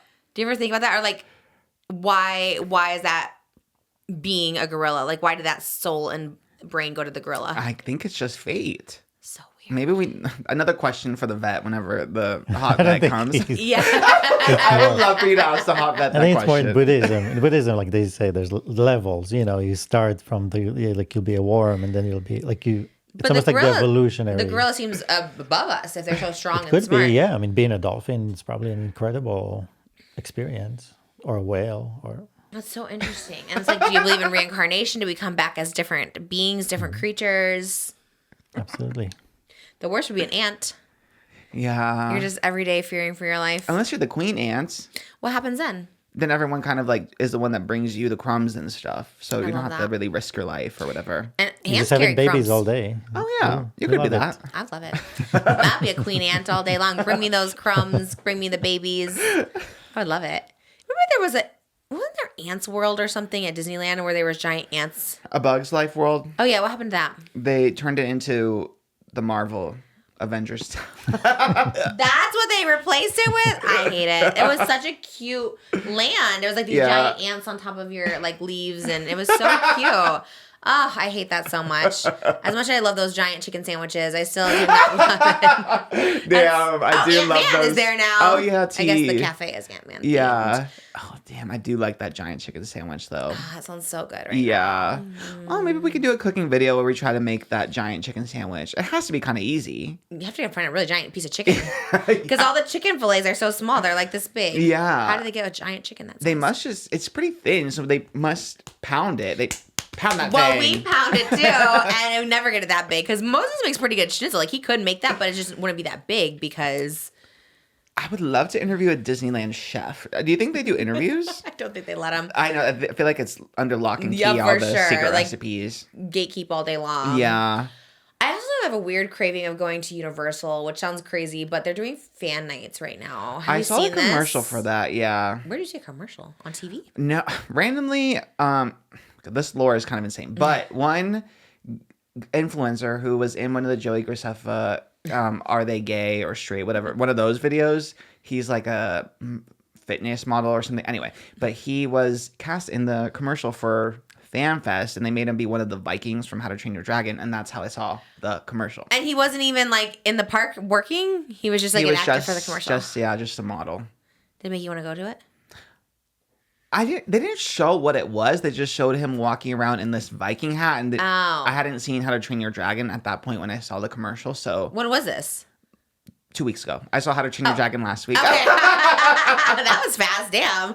You're like, after you saw that, you're like, I need to go watch this movie. It was Darian's idea. Oh, But, okay. yeah. Was that his birthday? Yes, actually, that was his birthday movie. What'd Yeah. you guys eat? Maggiano's. Closing soon. I know. Save Maggiano's. It's so save the whales, save the divas, save Maggiano's. Save the clock What tower the at FanFest. Because they have characters like that are dressed up as like Doc Brown and like Crispin Glover, and they like reenact like the scenes from Back to the Future. So you go to the back lot, and obviously that's where they shot Back to the Future. So it's all decorated as if it's Back to the Future, like you're in the movie, and they have actors coming around. Like even before you go to the back lot, there's a woman being like, "The clock tower, like save the clock tower," you know, whatever. So it's like an immersive experience. I want to go so bad. I think that does sound fun. I love a good cosplay. Like when actors are like interacting with you. I hate interacting with those people, but I love seeing it happen. Yeah. Like it feels like you're a part of the movie. I feel like you should go because that's like a thing. I want to go. I just feel like I never have time and I can't. But I wish. Yeah, I would be down to go. I am not allowed to have that kind of roller coaster activity right now though for 7 more weeks. But yeah. Oh my god. But hopefully if it's still going on. No, I think it's done soon. We never even went for Universal for the Wicked food. The Wicked Cafe. We meant to go over Christmas break. What happened? Yeah, I think we just got busy. I know. Next time we have to make that a priority. Yeah, it's for Wicked for Good. We will be there. When does it come out? I don't think they even released the trailer officially yet, but I would assume November again. I'm assuming. Yeah, we have to make sure we're really on it this time. Yeah, we should honestly get the invite from Universal. They invite all these freaking people for their little like random like theme park excursions and activations. I'm like, come on now, like I love activations. Where did that come up from? Where did that concept come from? I love the idea of people just like setting up fun things for people to try to promote. I guess I can say it. I don't know if I can say it. Maybe I can't. I don't know. It's probably fine. It came to me unsolicited in an email, so I probably can say it, right? Okay. What? Speaking of activation, there's a new Megan movie coming out. Oh yeah. You know it's like a doll, like Yes, a horror of doll or course. something. You've seen it? The gays love Megan, Trisha. Oh, you so should probably interview the doll or something because she's that's everything. what it was. They were trying to have me interview Megan, and they were like, "But we need to know if you want to ask her like certain questions ahead of time so we can like program her." And I was just like, "What does that mean?" Like, I was like, no, that's weird. But also, she possessed a little possessed doll in my house. No, she is a diva. Megan is a diva. Gays love Megan. She dances. She loves pop music. She loves Chaperone, weirdly. But okay. She's so fierce. And Megan 2's coming out pretty soon. And it's like even gayer than the first one. Like they went full gay. She's full diva. She's like superhero diva. She became like the anti-hero. She was a villain in the first Megan, but now she is saving the day. She's fierce. She's going up against another femme fatale evil girl robot. And there's good music. There's good dances. Oh, you love Megan. Gays love Megan. What? How do I not know this? They made Megan 2 bigger and gayer, like literally on purpose. There's a gay scene. There's like a scene where like there's like a Megan stan that like wants to free Megan because she was incarcerated in Megan 1, whatever. And they go, Megan is a mother, like, and it's like this gay guy being like, no, she's so fierce, she is a mother, and I'm like, you should have been that role. That was good. Should have been. That was believable. Okay, say yes to interview Megan if Oscar can be in Megan 3. Megan 3, yes. Well, that's what I was thinking. I was like, this seems like a paid advertisement or something. Like they have like the Megan doll here. I'd be like, why don't we giving a whole paid promo, unpaid promo, but it would be an unpaid promo. And then they're like, what? And then like the other option was like, if you don't want the Megan doll, they're like, we have like IRL Megans that show up, like a group of Megans that would show up. And I'm like, well, what does that mean? Yeah, they are just actors that they have them at Universal. They have like little Megans and they dance and run around with knives and stuff. They could do a little TikTok with you or something. And I was like, the Megans are fierce. I think you need that doll. It would be everything. That sounds scary. Protect the dolls and protect Megan as well. That's throw that true. in there, I guess I can't wear this without protecting all the dolls, including exactly. Megan. All dolls. All right, well, maybe I'll think about it. It was just so random. And it came from the ad, the right ad and stuff like that, because you always are like, is this real? And then you're like, okay. That is so fierce. Okay. Megan interview coming soon. Yeah, honestly, T, I know the gays in the comments are going to be all about it because gays love Megan. But if she's possessed, she's not possessed. What is she? She's technology. She's just like, she's like AI. So why is she evil? Because her programming, spoiler alert for Megan 1, but her programming like was to protect Katie, this like little girl, like protect her at all costs. So anyone who like remotely threatens her or like is just mean to her, she's like programmed to the extreme to like, take them out to protect her. Okay. So I like that better then. Yeah, no she's devil. not like possessed. No devil. It's just like, done and done. She's invited. Technology. Yeah. Good. I'm glad we cleared that up because that's is big. Yeah, I know. I was judging. I was like, I don't want a little possessed doll here. I think you're thinking of Annabelle. No relation to Annabelle. She's possessed. Yeah. Okay, and Chucky. Yeah, there's no possession here. It's just technology. Megan even trolls Chucky. She's like, I'm more iconic than you'll ever be, Chucky. Oh, okay. Yeah, Which is she's on true. Twitter. She's on Twitter being messy. That's why I love Megan. That's why everyone loves Megan. She's cute. She has wigs. And like the girl who played the doll is like a dancer. So like everyone was impressed because the choreography was so good. And it's a person that plays her? there's like a girl, and I think they have her in a mask or something, or they animate Megan's like the doll's face over her, but it's like her doing the body and like all the movements, and then they put like the robot's face over her. Do you think Deadpool stole those nachos? I think Deadpool was first. With the dancing? Bye. Oh, actually, you're right. Bye was after Megan. Maybe. They're like, we're going to also make this character dance. Honestly, yeah, because the dance sequence from Megan is what like really made it become a thing. Is it scary? It's PG-13. There's no like gore or anything. It's more like campy and not a lot of like any of the kills are like off screen and like implied. It's not like in your face. Okay. Yeah. All right, maybe. I love it. Shout out you Megan. You see the doll? Yeah, I'm looking at it now. And I know what you mean, like what A little scary. your fears were. Thank you. It's scary a little bit, but I guess if she's a diva and the gays love, then we love. Take it into consideration. Gays, we gotta demand it. We gotta get I was Megan so on excited. here. It's like guest appearance for Just Trish. I was like, oh my God, who is this? From Universal. I was like, who could it be? No, that's exactly it. Because I was literally immediately thinking But it's a Wicked. good I was like, start, you know. You start with them and then move to the real people, and then that's true. We'll start with the doll. You'll be in. Yeah, you'll be in. I'll email back today. Yes, please do. I wouldn't delete it. Usually I see it and I'm like, oh, okay. Have you seen this TikToker controversy about she's a wellness TikToker, Janelle Roner? You know her? Oh my God, my mom is obsessed with this story. This does give me Lena vibes. The This whole does give me weekend I got to Lena. hear about Janelle. Every time she mentioned her, Janelle, I was like, who is Janelle? What are we talking about? And because she kept posting the TikToks throughout the weekend. Oh, she just posted a new one, rebuttal to everyone. I'm like, what is happening? I love that Lena was on this yes. sheet. Oh, she'll be so sad she missed this hot topic. This is her hottest topic. Yes. She is a TikTok wellness influencer, and she faced backlash for admitting to using GLP-1s for weight loss, even though she sells $200 weight loss courses. Which is crazy. That's kind of crazy. I feel like... Yeah, because she admitted to it just recently. Yes, like yeah. This past weekend, and she's been selling this weight loss course. I followed her since like the pandemic. You probably have seen her. Really? Yes, Okay. She was the nurse that always ate the like cream cheese on peppers. Like she was just like obsessed with keto. She'd always have like a watch monitoring like what she eats, macros. Like she was definitely that person for so long. So I just always know her as being like a little obsessive about her weight and what she eats and stuff. So I didn't think anything of it, but. Yeah, I wonder why she admitted to it. She admitted to using GLP-1s over the weekend. Yeah, she posted a video, a YouTube video, and she said that she uses GLP-1s as a tool to help her lose weight. She said, over the last year, I've decided to make some new choices in my health. I started working with a doctor, and we did decide to add a GLP-1 to my plan.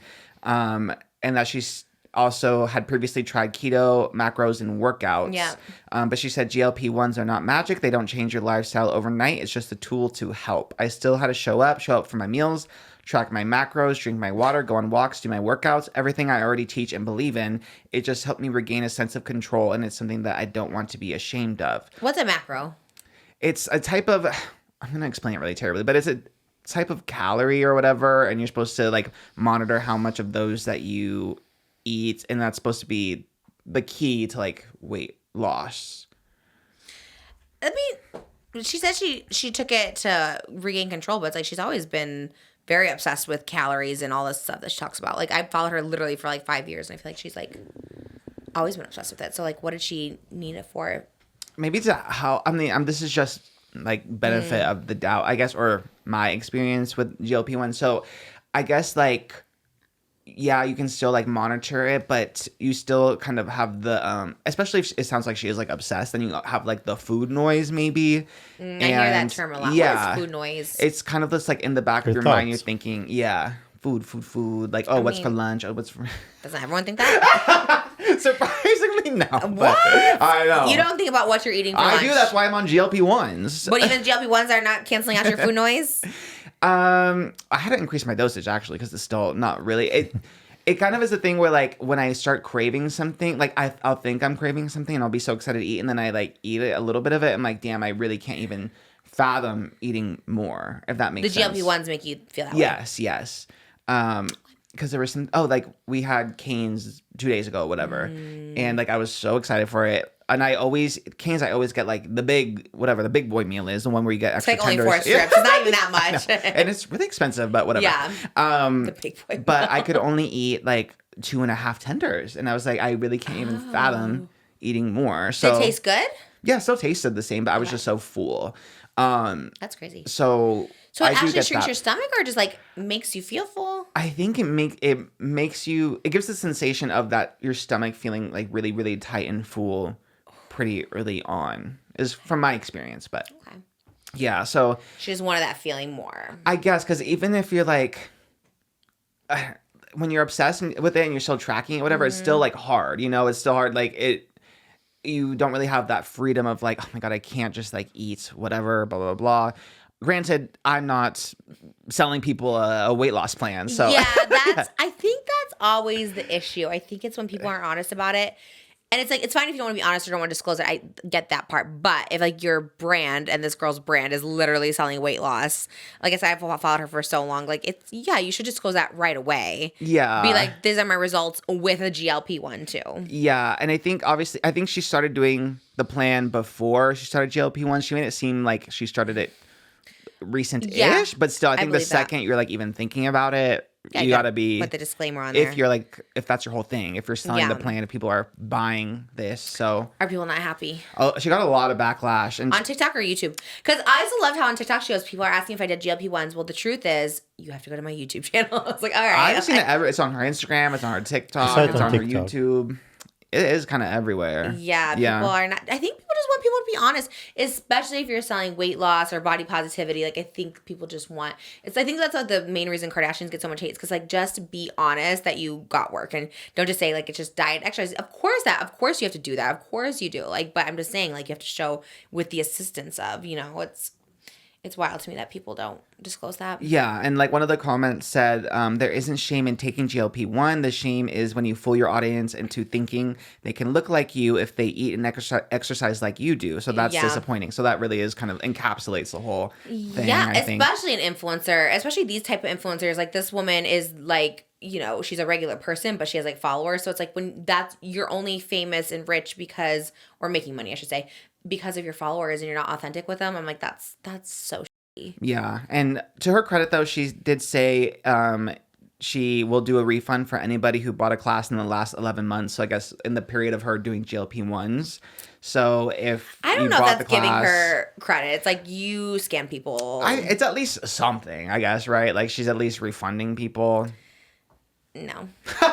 She should have been honest from the get. Oh, I agree, but yeah. Now those people, not only did you scam them, but they had 11 months of being like, wait, why don't I look like this? True, And that it's is true, because that is true. we're taking GLP-1s, okay? Yeah. Like, so I hate that part of it, so. Because, think I that's mean, fair. doing the macro stuff does help, but obviously GLP-1s is like a big, huge, Of course. Look at Because everyone it's getting skinny now. even before she started taking it, she wasn't getting the results she wanted. True. Yeah. True. So she was selling something that didn't give her the results she wanted. So she went to something else, an extreme. And then, so it's, Yeah. No, it's shitty. I hate it. Yeah. Because I follow her for a while. I still think we're fees, maybe not after this, but I think I think that's like so shitty. That's so, especially like people who like literally gave you like this like career and platform. Yeah. For being, because everybody like wants to be influencers because they make money, and when you're just like a regular person, that does something like this is your whole brand, and then you just ruin that, you like tarnish it. Yeah. It sucks. That's why I've been very transparent. When I first got skinny, Adderall helped me a ton. Did you say it when you got skinny? Yeah, I think even when you came and you asked, I was like, well, I started Adderall. I mean, again. at ET. Yes, when I was like bobblehead. You were very Because, yeah, I mean, obviously I did have a trainer and I was like working out and stuff, but like that Adderall, like for someone who hasn't, was undiagnosed ADHD for like, how old was I? Like 25 years. And all of a sudden to start Adderall, even a super small dosage, it was 10, but like it made my metabolism like go so fast. So that's great. That is wild. So anytime anyone asked, I was like, Adderall. And then even when I started OZEMPIC, I was like, GLP-1. So I feel you like were gotta from like day one. Yeah, Like, that's what I'm doing. Yeah, so I think you just gotta be like upfront, and then For sure. And then if people hate on you for being upfront about it, then that's like their problem. It's not. Yeah, at least you're not like yours. lying or being authentic. For sure. I would almost take it just for social media to be like, oh, first day on Ozempic or whatever. It would give you content whenever you needed something. I know. I'm so torn with it. Ultimately, I'm just like, I don't know, maybe not. I don't know. I'm torn. Who knows? But I'll be the first to say it for sure. Especially if I start getting, oh my God, you might lose 100 pounds. I'm like, I don't know. I just been working out, you guys. Diet and exercise. And you did, if they do your gym and they tidy it up, you can just always say, although I still have those, vivid memories of your Instagram story when you were just on that elliptical and you would show the time and it would be like damn near 3 hours. And I'm like, you cannot get this woman off. But I wasn't like losing weight. I was kind of maintaining weight. I wasn't losing weight. I was there for 3 hours and I really was there for 3 hours. And it is hard. It's hard to lose weight. That's why I don't knock a Manjaro if it's going to help you boost it up. Mm-hmm. Because I was doing that. I loved it. Oh my God, that was fun. We would watch like 90 Day Fiancé for 3 hours. I'd just be down there so long. Yeah. I felt good after it. I need to get back to it. Those endorphins do the trick. Yeah. I'm going to work out again. We're putting that into our schedule, a daily walk. We used to do it a lot. When we first met, we used to walk on the beach together and just... you used to walk all the time. You were a walkaholic. Yeah, walking. I mean, for me, walking is the way. The way of life? Is there more to it? Of losing weight, being healthy, all the stuff you talk about. You were walking to lose weight? You were so skinny when I met you. It's everything. It's strength. It's your back. It's your core. It's everything. It's just healthy to walk. That you're like walking. But I was maintaining. I mean, it was helping me maintain because I could eat and gain. When I first met you, you would say you forget to eat. You're like, I forgot to eat. I was like, what does that mean? You forgot to eat? You work and run around and. That's crazy. Good thing when you work from home, it's easier to kind of like order food.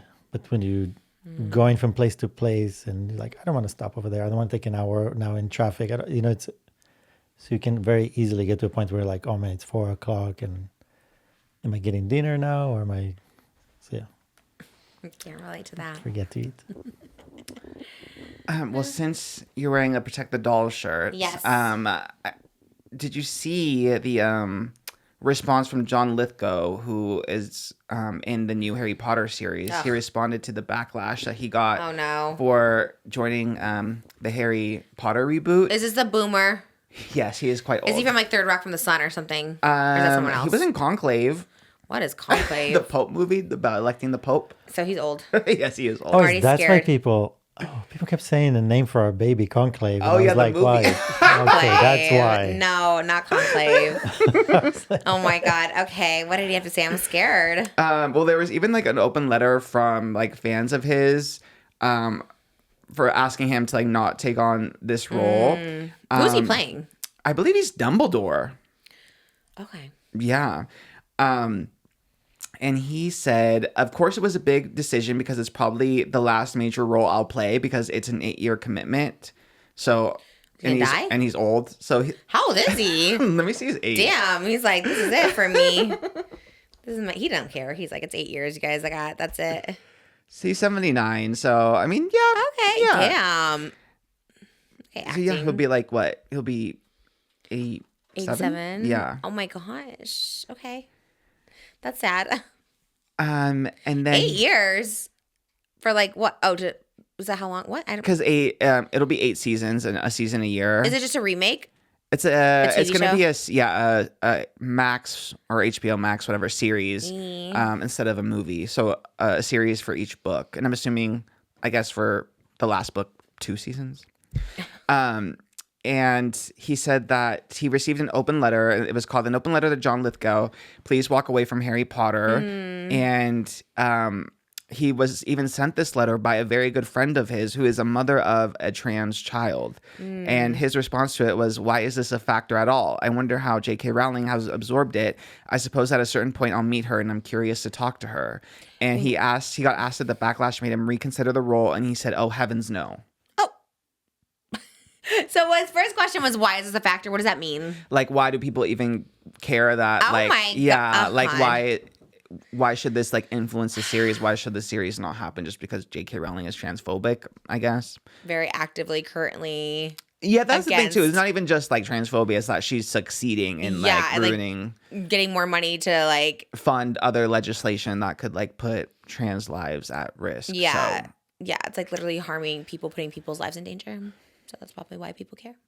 That's, I hate to say it, but sometimes it's like when the older generation leaves us, it's almost like it's like shedding skin. It's like, you know what, finally a new can come, because it's like they just won't get it. You're like, you could explain it to this guy, but he's just not gonna get it, obviously, and it's just like, it's just sad. And honestly, just kind of let them go, I guess. Yeah, it's like crazy though that a friend of yours is giving you this, like sending you this letter, and you know that your friend has a trans child, and there's no part of you that can empathize and be like, is the check that good? I mean, obviously the money is going to be good, yes, but like how desperately do you need it? And especially if you feel like you're going to be dead in 8 years, then what's you don't the point? Need it. Yeah. And he's been on big TV shows. John Lithgow has definitely been on like Third Rock from the Sun and like big Broadway shows. Like he's definitely, regardless, if like someone close to you sent that to you, and wouldn't you, and if you got like an open letter, wouldn't you be like, maybe I should look into this? Because again, I've been ignorant to stuff, but it's like sometimes when you're like the whole like internet's crashing down on you, like maybe something is wrong with my way I'm thinking. Yeah, it's harmful. It's dangerous. And the fact that he's like, even that was his, like, why did you make a response? How did he make the response? Did he tweet it? What did he do? He did an interview with Variety. Oh, yikes. His PR person was not on top of it. I know. He needed Bill Belichick's girlfriend Yeah, to be like, we are not talking about this. Yeah, where was his person? Where was his publicist? Yeah. He needs a handler for sure. These old men, Jason Isaacs too, it's like they need to just get someone on it. You know what I mean? And not to generalize that for just old people in general, but they just seem a little out of touch, which is fine. We'll probably be out of touch when we're like, 70, but I'll have someone to help correct me, little Elvis or Malibu. Yeah, but like, actually we don't use that terminology. Yeah. Yeah, that's what, period. That's what happens in Tim Allen's new show, Shifting Gears. His Gen Z grandchildren keep him in line. They're like, no, we can't say that anymore. It's just so disappointing. I don't understand how Warner Brothers didn't button this up. Like, how did you not do anything, sign some kind of contract to shut her up, J.K. Rowling up, just so you could avoid this? Like, I'm actually surprised it even got like greenlit. Like because she's so outspoken and the stuff she's outspoken about, especially the time of it all. It's just like so odd. Yeah. And then did you see how she shaded Pedro Pascal? No. He wore a Protect the Dolls shirt at the Thunderbolts movie premiere in London. And he and J.K. Rowling shaded him, like pretending to not even know who Pedro Pascal is. I was like, as if he's not in Game of Thrones, Star Wars, Marvel, The Last of Us. He's literally in every big franchise. Single thing. Yeah, and he's all over the place. So don't even pretend. What did she say? She shaded, like someone tweeted J.K. Rowling making fun of Pedro, and then she chimed in as if like she didn't even know who he was or whatever. I'm like, please, everyone knows Pedro. Oh my God, I'm so annoyed. It's so annoying. It really is frustrating. Pedro? Yeah. No, he's Chilean. And did he have a British accent in Game of Thrones? I don't know. I don't even really remember him in Game of Thrones, to be honest. They were all British in that show except for Peter Dinklage. But I guess not. I guess not him. I feel like, yeah. He must have had an accent. Maybe, but I don't remember him in it either. It was a smaller role. It wasn't like a huge role, but... He went to high school with someone famous recently. I just saw... David Harbour. They did theater together, or theater class or something. In Chile? Not Chile. I don't know if he grew up in Chile. But his background. Yes, yeah, he's Chilean. Where did he go to high school? You don't know? Because I saw their yearbook photo and I was like, oh, so that's, I was like, okay. Is David Harbour Chilean? No? I don't think so. Oh, okay. You know what I love when I meet people at the shows and they'll say, I'm Peruvian. I'm like, oh, that's so cool. And they're like Oscar. I was like, I love, that's so cute. Yeah, it's always so cool. I always like that. You're the Peruvian influencer, idol. I'll take it, I guess. Love it. Yeah. Yeah. Any other famous Peruvians out there? There's got to be some, right? Interesting.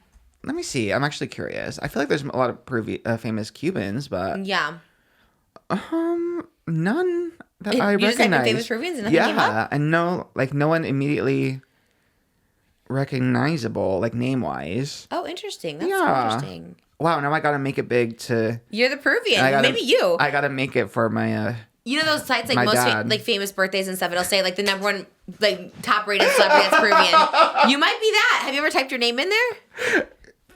Well, I'm not even when I Google famous Peruvians. I'm not even on the list. Oh, you're not on the list. No, on Google. So because sometimes those websites will be like most famous person with a May 8th birthday. I'm like right under Enrique famous Iglesias. Birthdays? Yeah, that's fierce. But there's other like categories too. It's like famous people from Riverside, California. Like there's always different categories. I wonder if you moved up on famous birthdays. I'm actually gonna.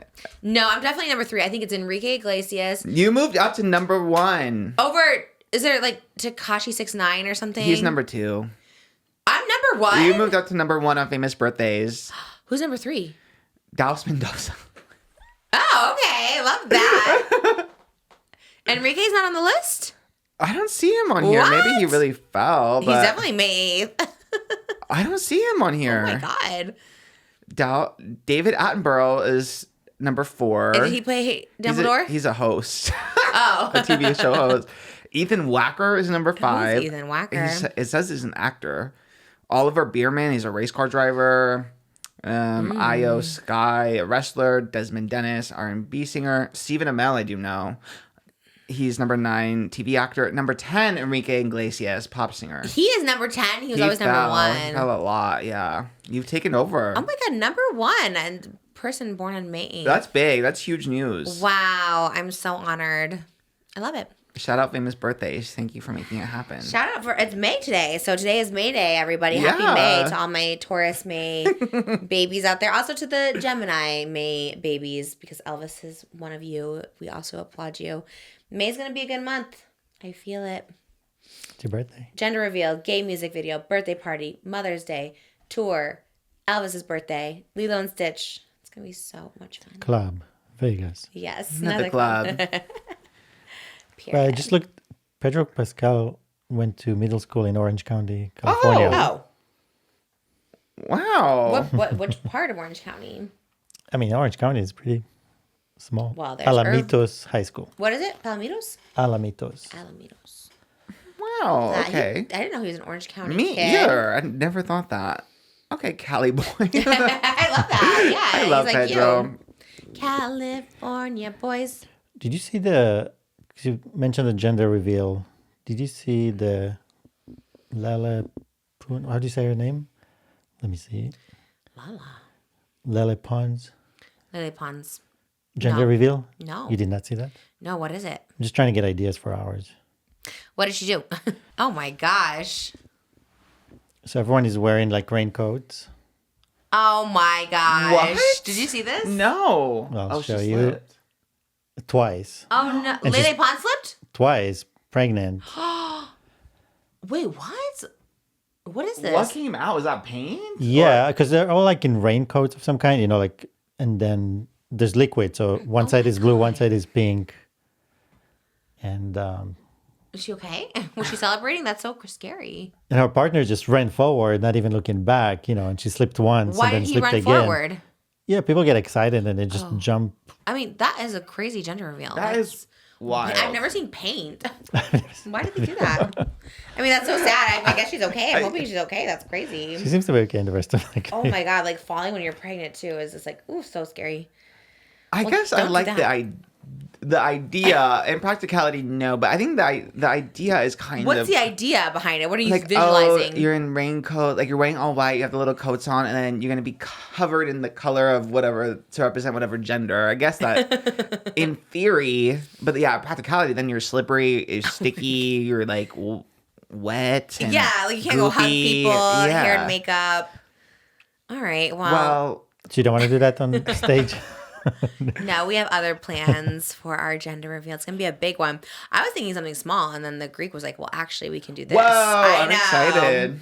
I was like, "All right, let's do it." It'll be fun. Yeah, because we're just going to bring our little, you know, you pull the string and it does a little. Well, like last time. That's what Yeah. I thought. I really did think that. That's what we did. Yeah. So, well, that's wild. Be safe out there. Gender reveals really can be dubious. I think everyone needs to Yes. like chill a little You bit. start wildfires. I think that Yeah. happened once. Yes. Yes. Oh my gosh. Be careful out there. Sparklers are happening. Wasn't there one? There was another viral gender reveal where like something it was like a cannon or something, and it got like projected out for the gender reveal. But then one of the people's like friends or family was sitting front row, and I forget what it was, but it projected and it hit him square in the face, and then it like fell backwards God. because it got like pushed out with such force. And Oh, gender they- reveals are kind of dangerous. They are dangerous.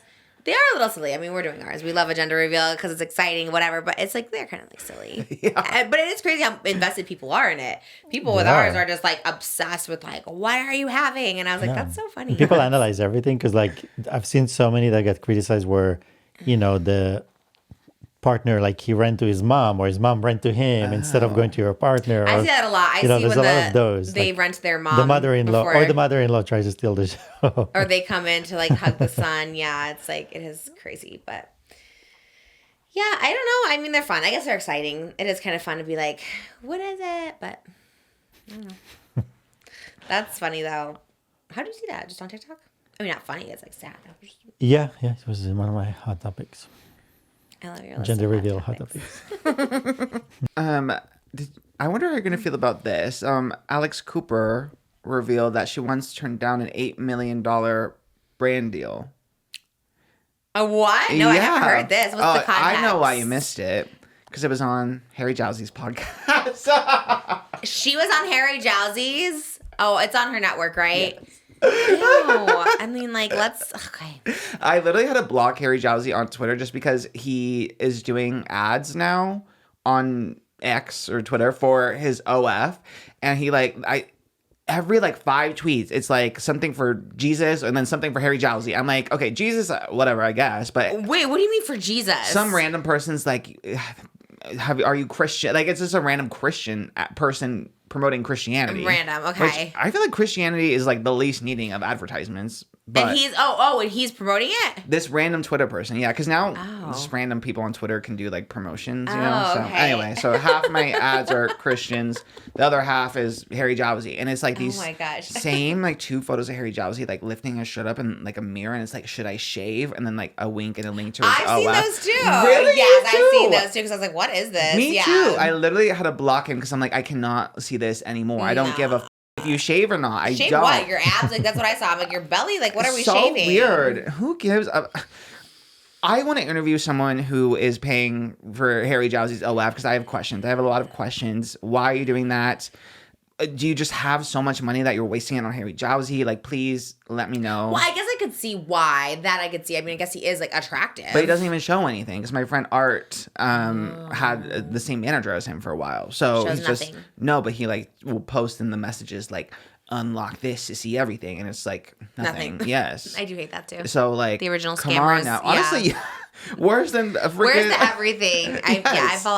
I've fallen victim to that too. It's like, come on now. There has to be like, you know, the FTC came in to crack down on like when influencer brand deals were getting crazy. Yeah. There's got to be something to crack down on like this false promises on Wild West out there on OF. It's getting nuts. But anyway, is it still the same podcast? What's his podcast called? Boyfriend Material. Oh, so it's the same one. Same one, yeah. I remember he started just like sitting by himself in front of a grass wall. I think he realized that it was worse than watching paint dry. Like, I think I would rather watch. So does he have guests now all the time, or just Alex? Last time he had Bob the Drag Queen on, and now he has Alex Cooper. Wow. Okay. He's getting the bookings. Booker. Yeah, I love that. But anyway, Alex Cooper revealed that she once turned down an $8 million brand deal. Harry asked her, "What's the most money you've turned down?" And Harry was gagged that she turned it down for that much money. But she didn't say what the product or the brand was, but Alex said that she felt uncomfortable putting her face next to it and standing by it. And she said that the deliverables were also like a lot. Like, she didn't say what they were asking, but she made it seem like it was not just like one post, that it was like, you know, multiple things. Yeah. And she said she not comfortable putting her face next to it. So probably like a dildo. Must be something maybe you're right, but $8 million for a dildo. And that was like her brand, right? She always was talked about blow. Oh, yeah. But she said, I think it's important to say no to because otherwise you just lose your effing credibility. So that made me think it was something like, I don't know, maybe the new Harry Potter. She's like, I won't promote Harry Potter. That'd be fierce. Ooh, I would love that for Alex Cooper. Would you turn down $8 million to promote Harry Potter? It depends Also, Alex Cooper is fine. Like, she's so rich, like $8 million, she's okay. But for me, that's like life-changing money, right? Yeah. And it depends, like, if the contract, like, I wouldn't be able to be, like, in the next episode, be like, F J.K. Rowling. Like, she is sick, evil, nasty. It would definitely put that. It would definitely be like, you can't talk about disparaging about this person No, ever. but you can donate $1 million to that charity we talked about earlier. Like, you can take it to... Oh my God, that is tough. That's like, so for tough. a normal person, that is tough. For Alex Cooper, obviously, I feel like that's a lot easier of a decision. But even for me, like you said, $8 million is like life-changing. That's literally like, okay. It is a lot. Oh my God. But, okay, for me... I still have a normal job. For you, how would you still do it? You have a lot of bougie jobs over there, bougie. I have you a have normal... your rent control. You probably have more money in your bank account than I do. I have a 9 to 5. You have bougie though. You're in entertainment. Entertainment is long like the time. cheapest paying of all the industries. I gotta tell you, for unless you're Florence Pugh, Right. or Zendaya, but. For you, if you did an $8 million brand deal for Harry Potter, how could you show your face on Just Trisha next week? I don't know. That You'd have to tough. replace me with Spill Stash or something. I don't know, but Oh, really? You would be. I think people would be pissed at me. But I'm, influencing isn't my thing. $8 million. Yeah, I guess I'd have to. I don't know. That's so hard. That is hard. It depends on what it is. Yeah, I want to know now what hers was. Because, I would say, if it was like a political person I didn't agree with, I don't think I could do it for $8 million. Okay, I don't think so either. Because I also was thinking, well, Tana said that, like, allegedly, Tana alleges that the Trump's campaign was, like, hiring influencers to endorse him or whatever, right? And I was like, something like that, I guess if I don't agree politically, I'm like, well, that's something I wouldn't be able to do. Can't be like an anti-gay campaign all of a sudden. Yeah. So. Yeah, I guess I would turn $8 million down for. I mean, yeah, you'd have to, like you said. Yeah, for like a political because we just talked thing. about losing a relationship with your audience and authenticity. Yeah, That'd be, true. Like, really sad. Oh my God, they would use that clip against us so quick. I would just peace out. I'm like, okay, bye guys, but Would you? Yeah, for $8 million. Yeah. Because I don't even know how I would how many years it would take me to make $8 million. So if I had to do like, what if it ran out and then you couldn't come back? well, I would still have my normal job. You'll keep ET. Yeah. You take $8 million and keep ET. Yeah. Well, then it's not life changing because you're still working at ET. Well, it's the backup. I love a backup plan. So yeah. That's so funny. Or Yeah. like Darian will be an architect or something. So I guess I have my $8 million. Darian can. That's true. Build things. Design buildings. I don't know, but So you'll take it for the Harry Potter promo. it depends on what it is, and I have to read the fine print and the contract. Yeah. But I don't know, just because $8 million is so much. But for Alex Cooper, Yeah, she just had like a $160 million deal. So Yes. she's like, that's fine. Yes. She can turn it down. A little odd touch to be like, I turned down $8 million. Like, I guess it's shocking and it's crazy. I guess it's like me with like she music needed videos. to give Harry Jowsey a headline. She's like, damn, what can I do for my client? What did he Harry? say? Was there a follow up? He was just kind of gagged by it. There really was not much follow up. He just asked, "Are you effing serious?" How did she? And she didn't say anything more. That was a No conversation. details. That's how the Unwell Network kind of does things. It's like, Do a follow up. Be like, tell us, give us a hint. Something. He's like, all right, they're move not on. really follow up kind of journalists. Over there. Did he have questions prepared? I don't think. Actually, to his credit, I did only see an article about this and then went to the Boyfriend Material Instagram and found that one clip. Okay. Yeah. And that's as far as I got into it. Do you prefer podcasts where people are like, they have questions ready to go? Or do you like a conversation where they're just talking? It doesn't even have to be about them. I think it's very circumstantial and situational. Like, some people are very entertaining. Like, there's some, like, streamers, for example. Like, it's not like I watch, shout out Gen X Pen. It's not like I watch Gen X Pen. She doesn't have things planned, but she's, like, naturally just very entertaining. Right. But there's some where it's, like, you really need to have some kind of organization because, like, your thoughts are all over the place and you're also not that entertaining. So even you just kind of riffing isn't tea, So it kind of has to be situational based on who is in front of the mic. Because you like to have something prepared. Because for our Patreon today, you're like, let's ask some questions for our mukbang. Whereas opposed to me, I'm like, it's a mukbang. We just gotta eat. I loved it. We're doing it. I think that's a good idea. But it's so interesting. You're always like that. Because even another time too, you're like, oh, I like to have something to talk about while we do the mukbang. Like, the mukbang is the video. But I get what you're saying though. Like, that's why I trust your creative input on the Patreon. Because I was like, oh, that makes sense. And to say, like, with like Patreon, we film, we like bulk film. So like, some stuff that we talk about isn't relevant by the time it actually goes up. A Q&A, evergreen, kind of always timely. You sound so much like Moses, because I remember when I was going on maternity leave, and I'm going on maternity leave again for like a week or two or whatever, when you're about to give birth, he's always like, you guys should just do a generic episode that can be posted whenever. I was like, boring. I like to hear what's happening now, or talk about what's happening. But that makes sense. That makes sense. So they can watch anytime. I'm telling you guys, our Last Night Love Line will be like May 21st, but then Tana will be back. And it literally is like, we just watched the White Lotus finale. And we like couldn't stop talking about it. I was like, oh my God, this is going to be so dated. But I just love talking about a hot topic, Yes.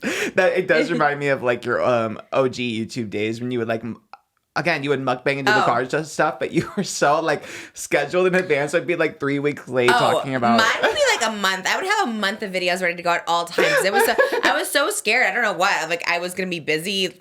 like that was never the case. So I had so many videos where sometimes I would just put like 2 up a day because I had so many. Funny. I feel like you were probably influenced because your whole group or whatever were very much like production people Yeah. who were so planned out, like with their upload schedule and everything. So you're yes. like, damn, I guess I gotta do it too. Oh, and I was like every day. I would post every single day because when the absence was good, I was like, let me just post every single day. Now it's like crazy. It's like not even anywhere what it used to be. And I'm like, Vlogmas year round with you.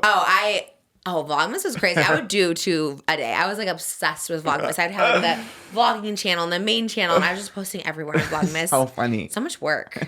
Where's your vlog? Where's the Broadway vlog? Too. Did you give up? You stopped. Vlogging? Did you give up?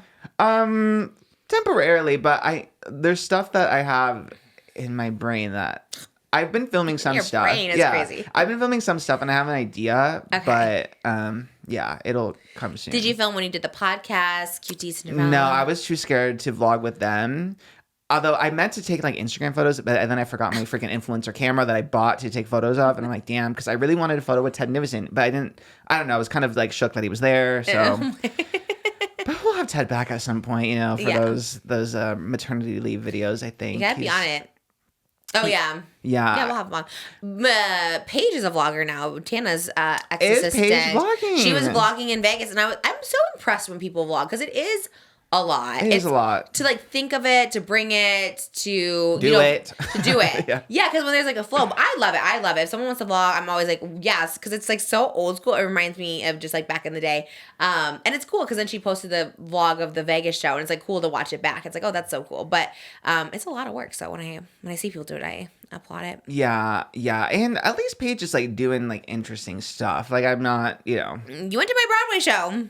Yeah, and I you hung out vlogged that. Well, where is it? I selfishly want to see it because I want to see the footage you captured. That's why I love TikToks too. I do love seeing like my show because I love when people capture. Some of the TikToks are going so viral. Oh my god, there was one me dressed as like a yellow outfit with a Culver's apron and a cheese head singing Pink Pony Club. It has like literally 4 million views right now. It's like so crazy, and it's like just like literally 20 seconds of me singing. I love it. I think people think Pink Pony Club's my song because like every show everyone asks for it. Like I swear that's like the number one. People like chant it. It's like Shallow and that. I'm like, I wonder if they think it's my song. I don't know if they think I think they do because everyone asks for that. I was like, and I don't Shallow. I get because I made the video. Okay, it's like a thing, but Pink Pony Club was like never my thing. I think because your cosplay was just so good that it was like, damn. I mean, when Malibu sees Chapel on TV, she says, "Mom." See? Yeah, that is true. That's tea. That's so funny. Any Chapel Roan news? No, she's been quiet the past couple days. Yes, it's like the shove or whatever. So she's kind of just been chilling. She was on, I guess, W Mag lately, but yeah, she's kind of just doing her thing. I don't know. Yeah, gotta see if Misha wants to come to the show. Maybe she does. I think she's back in Texas, but I get terrified to invite performers or real creatives to my show because it's just so. I love my show. I love it, and people love it. And they come back. It's like so much fun. But if I was like someone like Ben Platt was there, I'd be like, oh, I don't know. I don't know if I want you to see this. Really? But I think they'll see the crowd like loving it and they'll be like, wow, this is it. Like, this must be so good. I think even if you're the most non-judgmental person, there's a little judgment. Being like, what is this? Why is there no music? Why is there no set? You know what I mean? It's just kind of, yeah, it's hard to get unless you get it. So I get very nervous if anyone of any sort of creative or talent position wants to come. Even my own agents at CA, like when they come to the New York show, I'm very nervous. I'm like, oh, like, I don't know. It just makes me nervous. This one too, there's a lot of CA. I'm like, I don't want them to like unsign me. They're like, oh my God, this is, girl, you told us you want to be on Broadway. You know what I mean? Like that kind of thing. So I don't know. I feel like it'll just convince people even more. Like maybe some casting agent will be there to scout you. A casting agent from Wisteria Lane, the spinoff, and then you'll be like, "Wow, we gotta get her on." Maybe I should do a monologue at this show in LA. Wait, yeah, you got it. Like acting. just in case, like a little Hamlet. To be or not to be. I don't know if No, you Hamlet's the should way to go. actually But film, like take shots from Wisteria Lane, like from the show, and you should be in it. I don't think I have enough time. just do a self tape like JoJo and Tangled, you know, And just play it Yeah. at some point in the show. yes. Done and done. I can do that easily. I can edit. Perfect. Okay, I'll put a little reel together. Like for the halftime, be like, hey, if you're I have an agent. If you're a casting producer out there, contact my agent Or at CA. no, it's LA. Everyone knows someone, you know. That is true. It is funny how people do know. It's so small in a way. Yeah, it's like all connected. Because if the new show is in current time, they need an influencer. True. Yeah. You know, you like the whistle down of Wisteria Lane, the influencer that, Right. you know what I mean? Like somebody that is, The gossiper, Yeah. the influencer. I would love to be an influencer. I hate when but I think I'm too old to play the influencer. I think they'd probably want like a 20-year-old to be an influencer. you never know. You never know. You're the Yeah, like mom. mom talk. Yeah, and you have the daughter that is, and Oh my God, that's crazy to be like, I could have a daughter on that show. Like, that is crazy. Like, Zac-Efron played a dad in something, and I was like, that's crazy. When he was just like a little kid in High School Musical. I think I'm not old enough to be a parent. I think I'm still too young. Like a teen mom over here. You're not old enough to be a parent. Yeah, I feel like that sometimes. Like, I feel like I'm too young. I think that's everyone. I feel that every day, actually. Right, When yeah. I'm babysitting, I'm like, I don't know how I could do this 24 hours a day for the rest of my life. Yeah, like responsible for their life, Yeah. for their feeding. Entertainment, like Entertainment. care. Yeah. It is quite a commitment. So, mama kudos. It's a Where's commitment. my bag? Oh yeah, kudos mama. Especially at the age Elvis is, they're just crawling and she's just like rolling. You just got to catch them everywhere they're Yeah. going. You're like, you're just like on top of them. Like, yeah, it's scary. JoJo Siwa was back on the VIALL files. Recently? Yes. Like, Oh, how did I not see I think this just this? came out like today because she did an interview, an update. Yeah, literally today, April 30th. JoJo loves a straight man. You know what I mean? She loves to be with the men. Honestly, yeah, because she loves Nick Viall. She loves Tyler Cameron. Chris Hughes. Like, Yeah. those are her people. I guess. All right. Well, she went on VIALL Files and spoke out about her breakup from Kath Ebbs. And she said that Kath cussed her out, and that is what kind of led to her, JoJo breaking up with them at the big Celebrity Big Brother after party. What did JoJo say? I am so happy where I'm at right now that I just want to stay here. Whatever that means, whatever this is, I'm great here. Obviously, a lot of people think that Chris had something to do with it, meaning the breakup. But she said Chris does not have absolutely anything to do with it. Chris and I are friends. We have a very, very great friendship. And then responding to Kath's TikTok where they talked about the breakup, JoJo said that that's not entirely the story. She said, all of a sudden, we're at the rap party for Big Brother. I'm getting cussed out. I understand they're angry and they're coming at me, but I also keep reiterating it like I'm not in a place to talk. So, Well, I can see that. I mean, Chris Olsen actually said it in a TikTok this morning.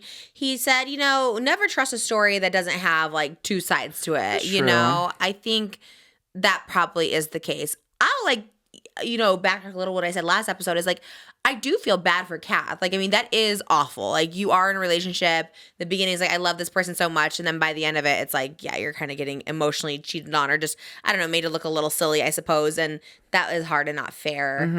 And yeah, I mean, I'm sure, like I said, if that was, Moses with Gabby Wendy, I'm sure I would also be cussing him out, and be like, I'll be like, oh my gosh, what the hell? But it's like, I think both of them probably had something to do with it because obviously, yeah, JoJo wasn't exhibiting relationship behavior on the show. yeah, T.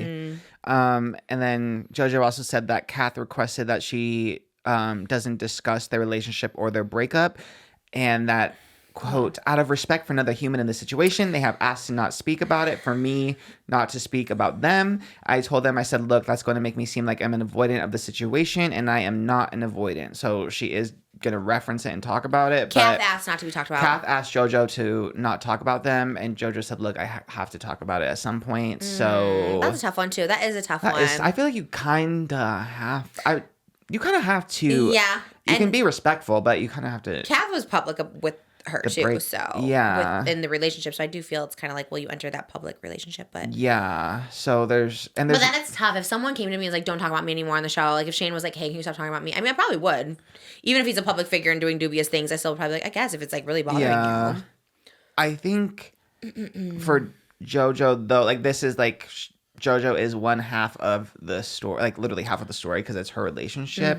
That relationship is Yeah, like tough. the headline, like internationally, because it's all over Yeah. the big headline in the UK and in America. UK, so yeah, right. it's like the story that everyone's kind of obsessed with right now. So you got to say something, What right? was the title of Nick Viall's podcast? Oh, good question. Let me see. I always love a title. Going deeper with JoJo Siwa. Okay. Random. Okay. They need you over there to help me with the titles and thumbnails. What's the thumbnail? Ooh, let's see. Is it far away? I hate when they do far away thumbnails. I like them up close. I was looking at Spotify, but let me see what they did on YouTube. Okay. It's kind of Okay. kooky. Okay. And the going deeper title is crazy, but okay. Yeah, it is tough. I don't know the answers to that because it's like, oh God. Someone asked me to like not talk about them like in a relationship level. I'd be like, I don't know. It's tough. I think it's so situational. Like, Yeah. I feel like everyone's at least entitled to saying their piece at least, and you can be respectful about it. Like, I'm not saying JoJo should disparage Kath or whatever, but at least like say her side of the story. Right. Like, you know, that really eloquent Chris Olsen TikTok that you referenced. Like there are two sides. Yeah.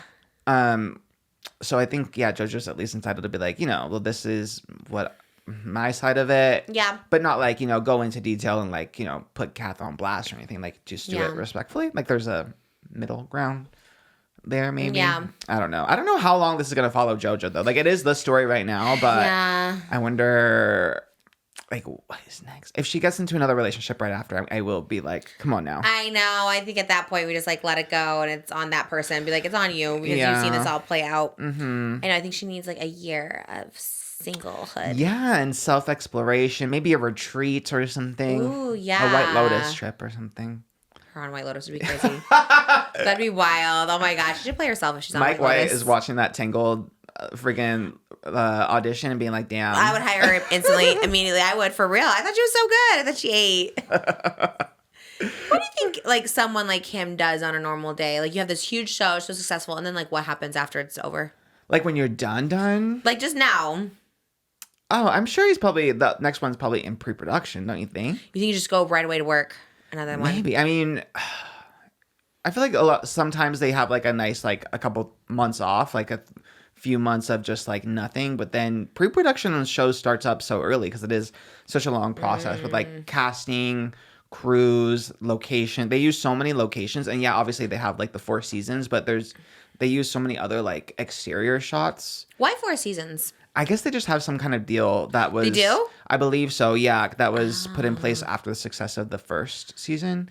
But even in like the Thai season, like they still were shooting in other hotels for like different exteriors and stuff. Oh, really? Mm-hmm. I read like a breakdown of all the locations they shot, and it's like even though it was still the White Lotus, it was still other hotels that they were using for different areas. Did you see Matt King was like had a paid partnership to go to the White Lotus Thailand hotel that they used the 4 seasons?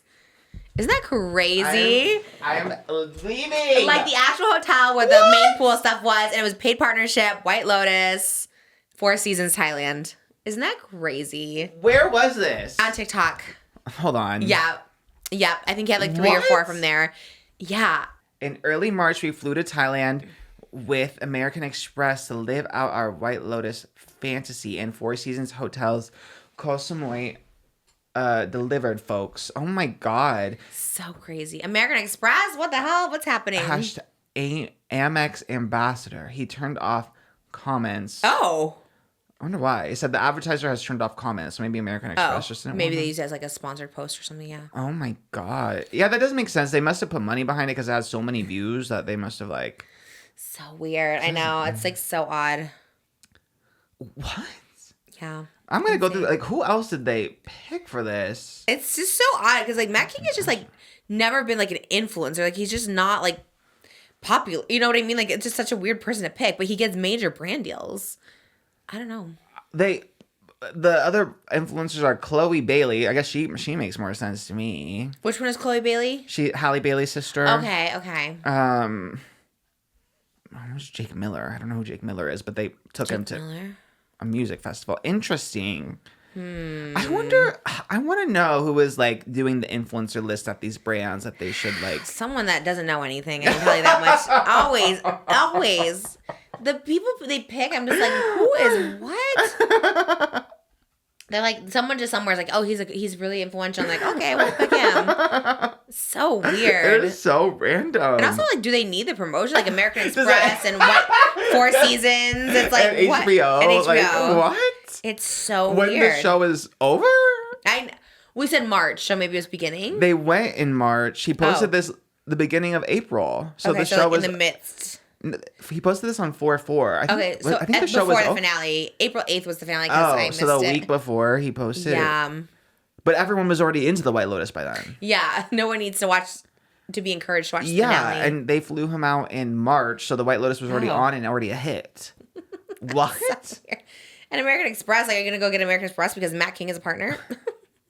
Or go to Thailand? Like, was anyone influenced by Matt King to go to Thailand versus the White Lotus show? Like, what? Maybe that part, I want to go to Thailand. I'm not knocking, I'll take it. American Express, pay me, I'll go to Thailand. Literally, that is So weird. mind-boggling. I know. That is truly mind-boggling. wanna go to Sometimes I'm just Thailand. like, what is going on? Like, who...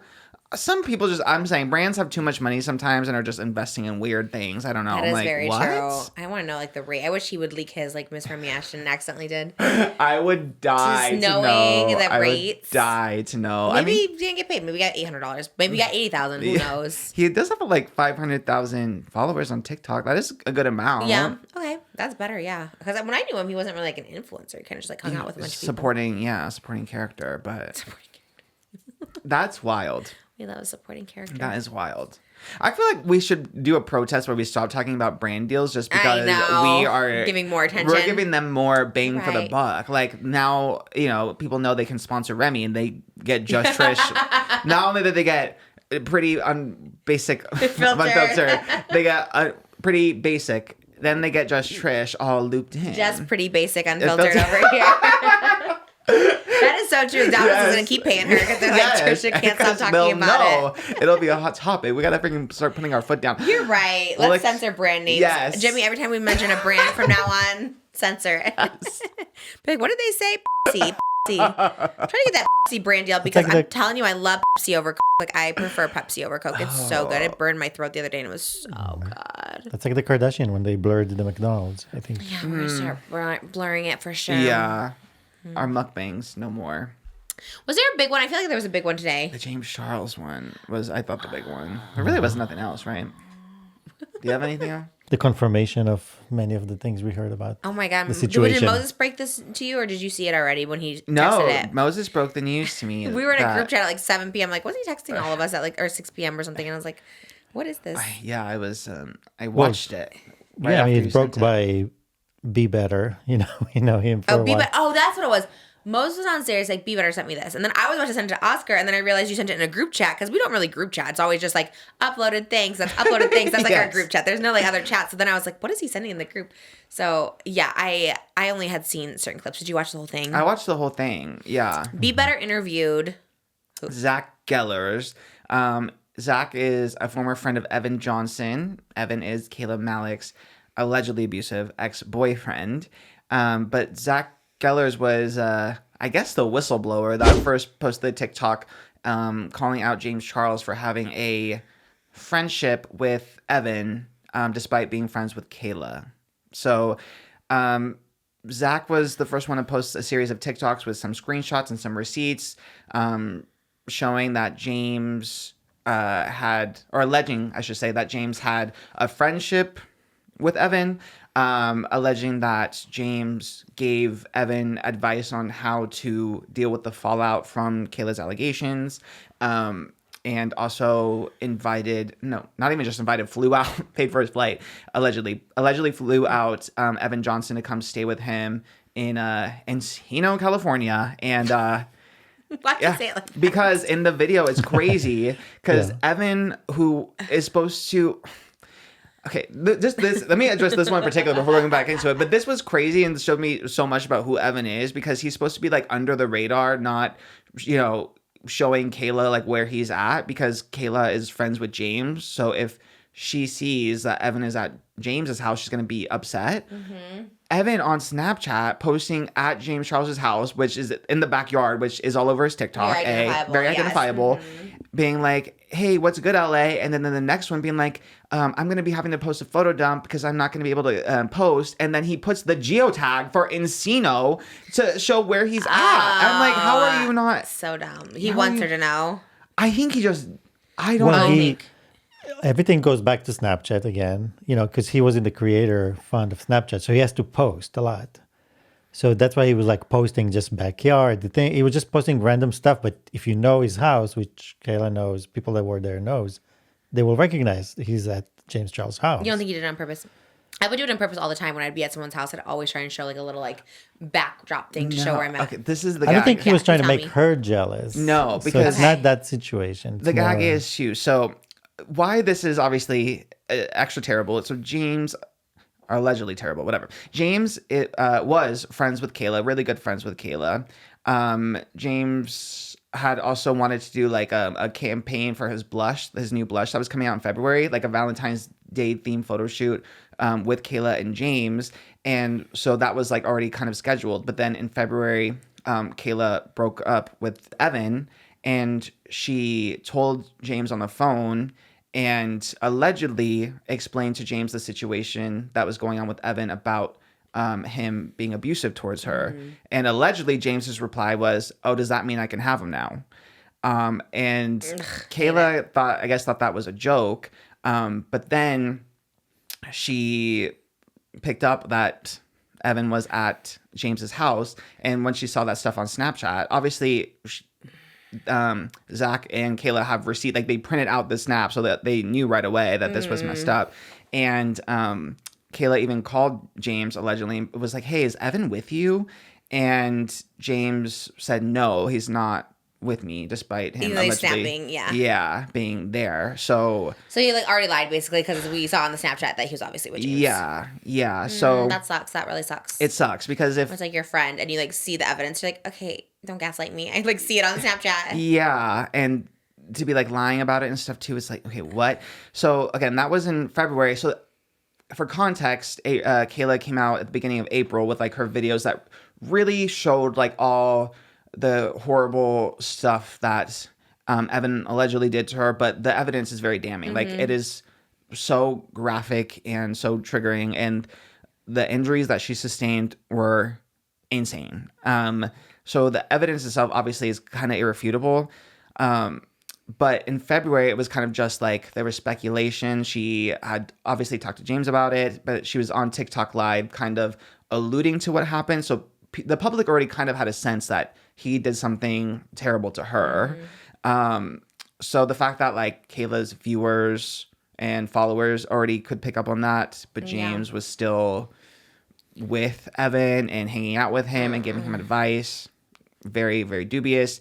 Kind of gets worse because in this interview with Be Better, Zach also alleges that James and Evan had a sexual and transactional relationship.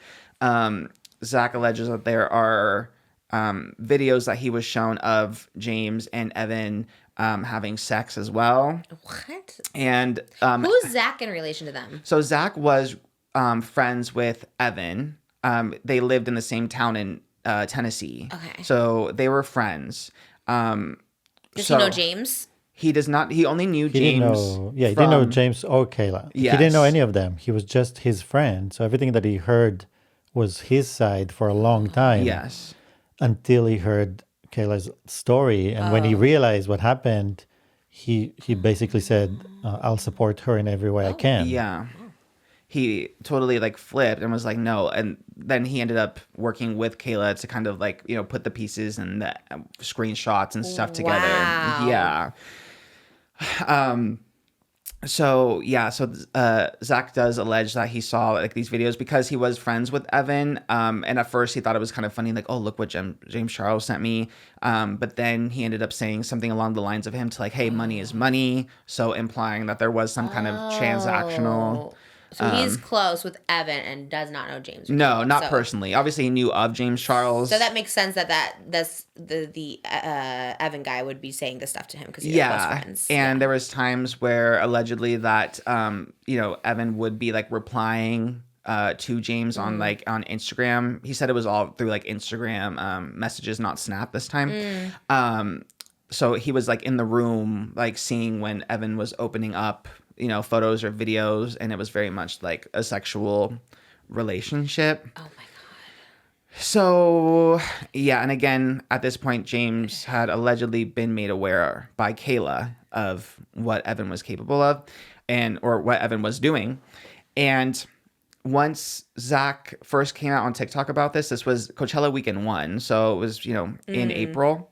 James's like big weekend. Yes. Did he go to Coachella this weekend? He did. He went to Coachella and he replied, or he messaged Zach after seeing the TikTok and was like, hey, I absolutely did not know about this. I was being manipulated by Evan.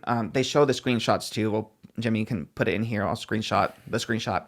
And James kind of makes it seem like, you know, he was manipulated by Evan. He didn't know the extent of what was going on and that he absolutely does not stand by Evan. And he would appreciate it if Zach could take down the TikToks alleging that he had a sexual relationship with Evan and that he was happy like to call on the phone and work it out or something. James loves a phone call. He loves a phone call. He's like, we get to talk on the phone. I was like, yes. So it's all kind of a mess. So this is kind of like where I punt it to James. Okay, so you know people are talking about this. You know you can't avoid it. You know there's comments on your TikToks. You know people are talking about it. You've reached out. I previously reached out. Couldn't get a statement from him. At first I was like, fine, maybe he's going to do it on his own. So whatever. But at this point there's been nothing out. Like there's been no response. It's not going away. So, and also you're DMing people who are going to cover it saying this is absolutely not true. Like I don't stand by Evan. I was manipulated by Evan. If you're saying this stuff in people's DMs off the record, especially now that there's screenshots of you saying this to Zach, why are you at this point not coming on the record if that is the case? It's so simple. It's like your friend. It's DV. It's like standing up for everything that's right and just being like, I did not know about this. It's disgusting. I don't stand by it. Period. Yes. So simple. And it's like, if you can't even do something simple like that, then like what is happening? That seems odd. And then it's easy to denounce someone who's like an actual like awful person. If they're like a monster, you can denounce them, whether you're best friends or not. People did that, you know. And I get also it is gonna very, very likely become like a legal thing with Evan. Like Kayla makes it seem like she's really like wanting to push this all the way to court. I guess I get that too, but there's ways you can still talk about it without jeopardizing a case. Like obviously that happens all the time. Like it doesn't matter how big or small the case is. People also, still talk James's about it. involvement wouldn't be. I wouldn't think legally bound down. Like he could just say, "I don't stand by that's done." Yeah, and he could. If anything, too, he could be like, yes, a testimonial. Like Kayla came to me and told me about this. Like he is a witness, really, right? Because she came to him and explained this to him. It doesn't look great. Yeah, it doesn't look good. It looks like you're still trying to save a friendship. And when people don't speak out against someone that does something awful, it's like I feel like you're trying to save something behind the scenes. I don't even know if it's saving the friendship with Evan at this point. I think it's saving James. I think this is just my opinion. I think he has learned from Dramageddon the second that you acknowledge something, it takes on a life of its own and it becomes very real. But also, this isn't something that's going to go away. Like Kayla, she's not as big as a Tati or a Jeffree Star, I guess, but she still has a really big following. It's also not Sugar Bear Hair we're talking about. We're talking about like domestic violence. Exactly. Yeah. So, and the fact that you were giving an alleged abuser advice, that you were allegedly seducing them, wanting to be with them. Why wouldn't you want to clear that up? Why? These are literally the first time I heard this stuff, I was like, there is literally no way this is real because of everything James has went through. This is kind of his reputation. I'm like, this has to be made up because it's so insane. How would he be having an affair with his friend's abusive ex-boy? Like, when you put that in a sentence, that sounds insane. Like, how? And then seeing all this evidence, I'm like, what? Seeing James never come out. Seeing Kayla endorse everyone else who was talking about it, too. Yeah. Okay, so that also is, like, giving me such, like, epiphany. I'm like, why is Kayla saying, like, I can't say anything, but I will say everything Zach and my sister saying is true? Why is she FaceTiming in the interview? It ends with a FaceTime of Zach and Be Better being like, thank you guys so much. I'm so excited to see you. I appreciate everything you're talking about. Yeah. She's endorsing everyone who is also speaking up about James and Evan's relationship. Yeah. So why all of a sudden, so now when it affects you, are we not going to believe the woman who was abused? And now, and did you only care? I'm asking the question. I'm not, pointing fingers or anything. Did you only care about it once Kayla came out with the YouTube videos that got like 5 million to 10 million views? Yeah. Is that when you were like, oh, I really cannot be seen with Evan? Were you cool with it until it became viral? That is my question to you, James Charles. I would love to know, and I would love you to actually step to the plate. Like, it is time. I get that you have great team, a very successful team of really smart people who are probably telling you it'll go away, whatever. I'm telling you it's not going to go away, because as long as that girl has a platform, as long as everyone else who supports that girl has a platform, it will not go away. And I will always be looking at you funny, because how am I going to sit here and be like, maybe James isn't as bad as I thought. Like, maybe he's coming around, maybe growth and change. Yeah. And then the second that you can like swoop in and have some kind of relationship with your friend's abusive ex-boyfriend, who ironically is your type, as tall, straight, dark hair, abs, model, all of a sudden, like, none of this looks good. None of this looks good. It's time to just step up to the plate. You wanted to be an influencer. You somehow have gotten a million chances. And, you know, and I'm not saying, like, I'm not trying to be a hypocrite. I'm with you, who has also had a million chances, but I see someone who has had a million chances and has tried really, really hard to not let their audience down. You have had 1,000,001 chances. Why are you letting your audience down? You ignoring it is letting your audience down. Speak up. Post a freaking notes app or something, because it's getting ridiculous. Why is this 20-year-old girl that you're supposed to be friends with endorsing everyone's story who is coming out with this? It doesn't look good. And anyone who's a fan of James, who is like, well, he DM'd Zach and was like, oh, I had no idea. I was manipulated by Evan. Again, why is Kayla pretty much confirming that she spoke to him about it by endorsing everyone who's speaking out against James? It doesn't make sense. It makes literally no sense. I think you said it perfectly. I think you said all that perfectly. It really pissed me off, to be honest. I was like... Of course. Yeah. I mean, I feel it on such a different level, too, because it's like I've talked to him, and it's like he never don't want to ever say anything publicly. And it's like you said, don't just, like, message us and say, like, well, I can't talk about this. I don't want to talk about this. But... because that's, like, manipulative. It's like, well, then say it. Say it, like, with your chest. Like, say it if that's, like, the truth. Like, why are you trying to convince us or each individual person that you DM, oh, I'm not a bad person. You don't know the story. It's like, then say what it is. Yes. Yeah, that's, like, the frustrating part. And it's manipulative and it's awful. And it's going to be, it'll be, like, too late. And like you said, you've been given a lot of chances, and chances, like, run out. And then eventually people just see you as you are. And like you said, you are getting too old to be just, oh, well, he's just 18, he's just 19. Yeah. Like, you know better. And this isn't like a Dramageddon where it was like, you know, people in their mid to late 30s against like a teenager. Like, you are the adult. Kayla is younger than you. Why is she having to be more mature than you? She is 20 or 26. Like, how is she supposed to be the and she's the victim? So why is the 20-year-old victim having to be the one that has to be like mature and the bigger person and like having to defend herself like this instead of her older influencer friend with a humongous platform? It makes no sense. It literally makes no sense. It's really pissing me off now because, again, I didn't believe this when I first heard it because it sounds so insane. But the more stuff that comes out, not only the more stuff that comes out, the more you remain quiet. That actually is what is the most damning to me. The more...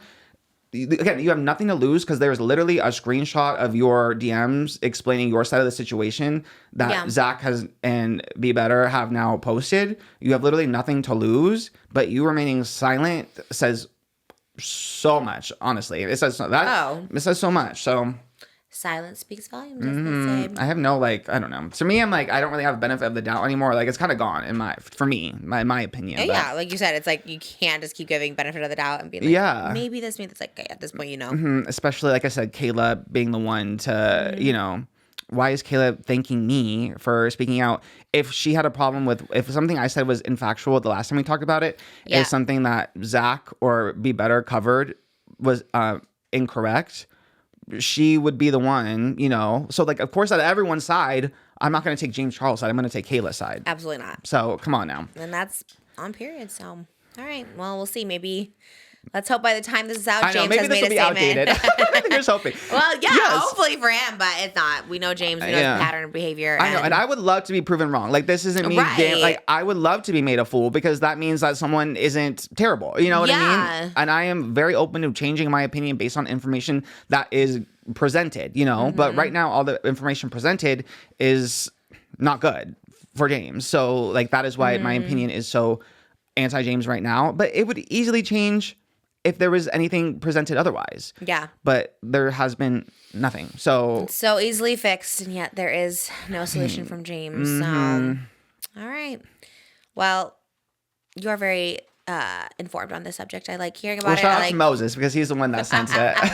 He's like, I saw this from Be Better. Also, shout out Be Better. Okay, doing interviews, doing soup style interviews. Very good interview too. Yeah, he was very good. Yeah, I did tell him that, and he said, thank you so much. I did a lot of research and checked all of his claims with my lawyer.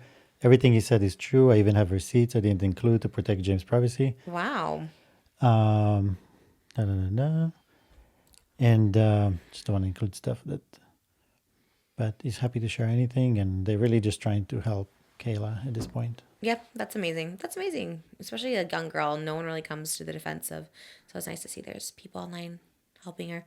Yeah, that's why. Especially Zach for coming forward too. I mean, he kind of had nothing to really gain from this. I wouldn't think. Yeah, so especially he didn't know Kayla. Yeah. So It seems like he was in shock because he heard Evan's side of the story for the. You know how it is. You have a Yeah, friend who's like, "There's this crazy girl. There's this crazy girl, and she says all those things, and she does all these things, and so you buy into the story." So then when And you kind then of hear the suddenly flip side of it, you're like, wait a minute. It's You all see kind of that, and Yeah. it's shocking, and awful. All right. Well, we'll hopefully have an update next Hot Topics on this. Hopefully a positive one from James, maybe. But let's not hold our breath. Yeah. We might pass out. All right, you guys. Thank you for watching. I hope that this filled your appetite. We're going to... Not that part. This is the show. no, but Filled your appetite. Wet your whistle. Wet your appetite. wet your whistle. I do like wet your whistle. We hope it wet your whistle. Is that sexual? I think so. Oh Lord. Whistle while you work. Kind of butthole. Oh. Okay. Lydia Butthole Collins Shout will out. be here soon. Will she? No. Oh my God! You can't say that. What? I would love. Should I DM her? Yes, I love Lydia. Oh, you think where- she'll be with Corey? Whoa. Where's she based? She's like living with Corey, or they've been living like they. Ooh, should we fly her out too? Maybe. Okay, I'll DM her today. Yeah. Oh my God, I love it. All right, you guys. Thanks for watching. Thanks for being with us. And shout out to everyone that watches. Donate TRANSLIFELINE.org if you can.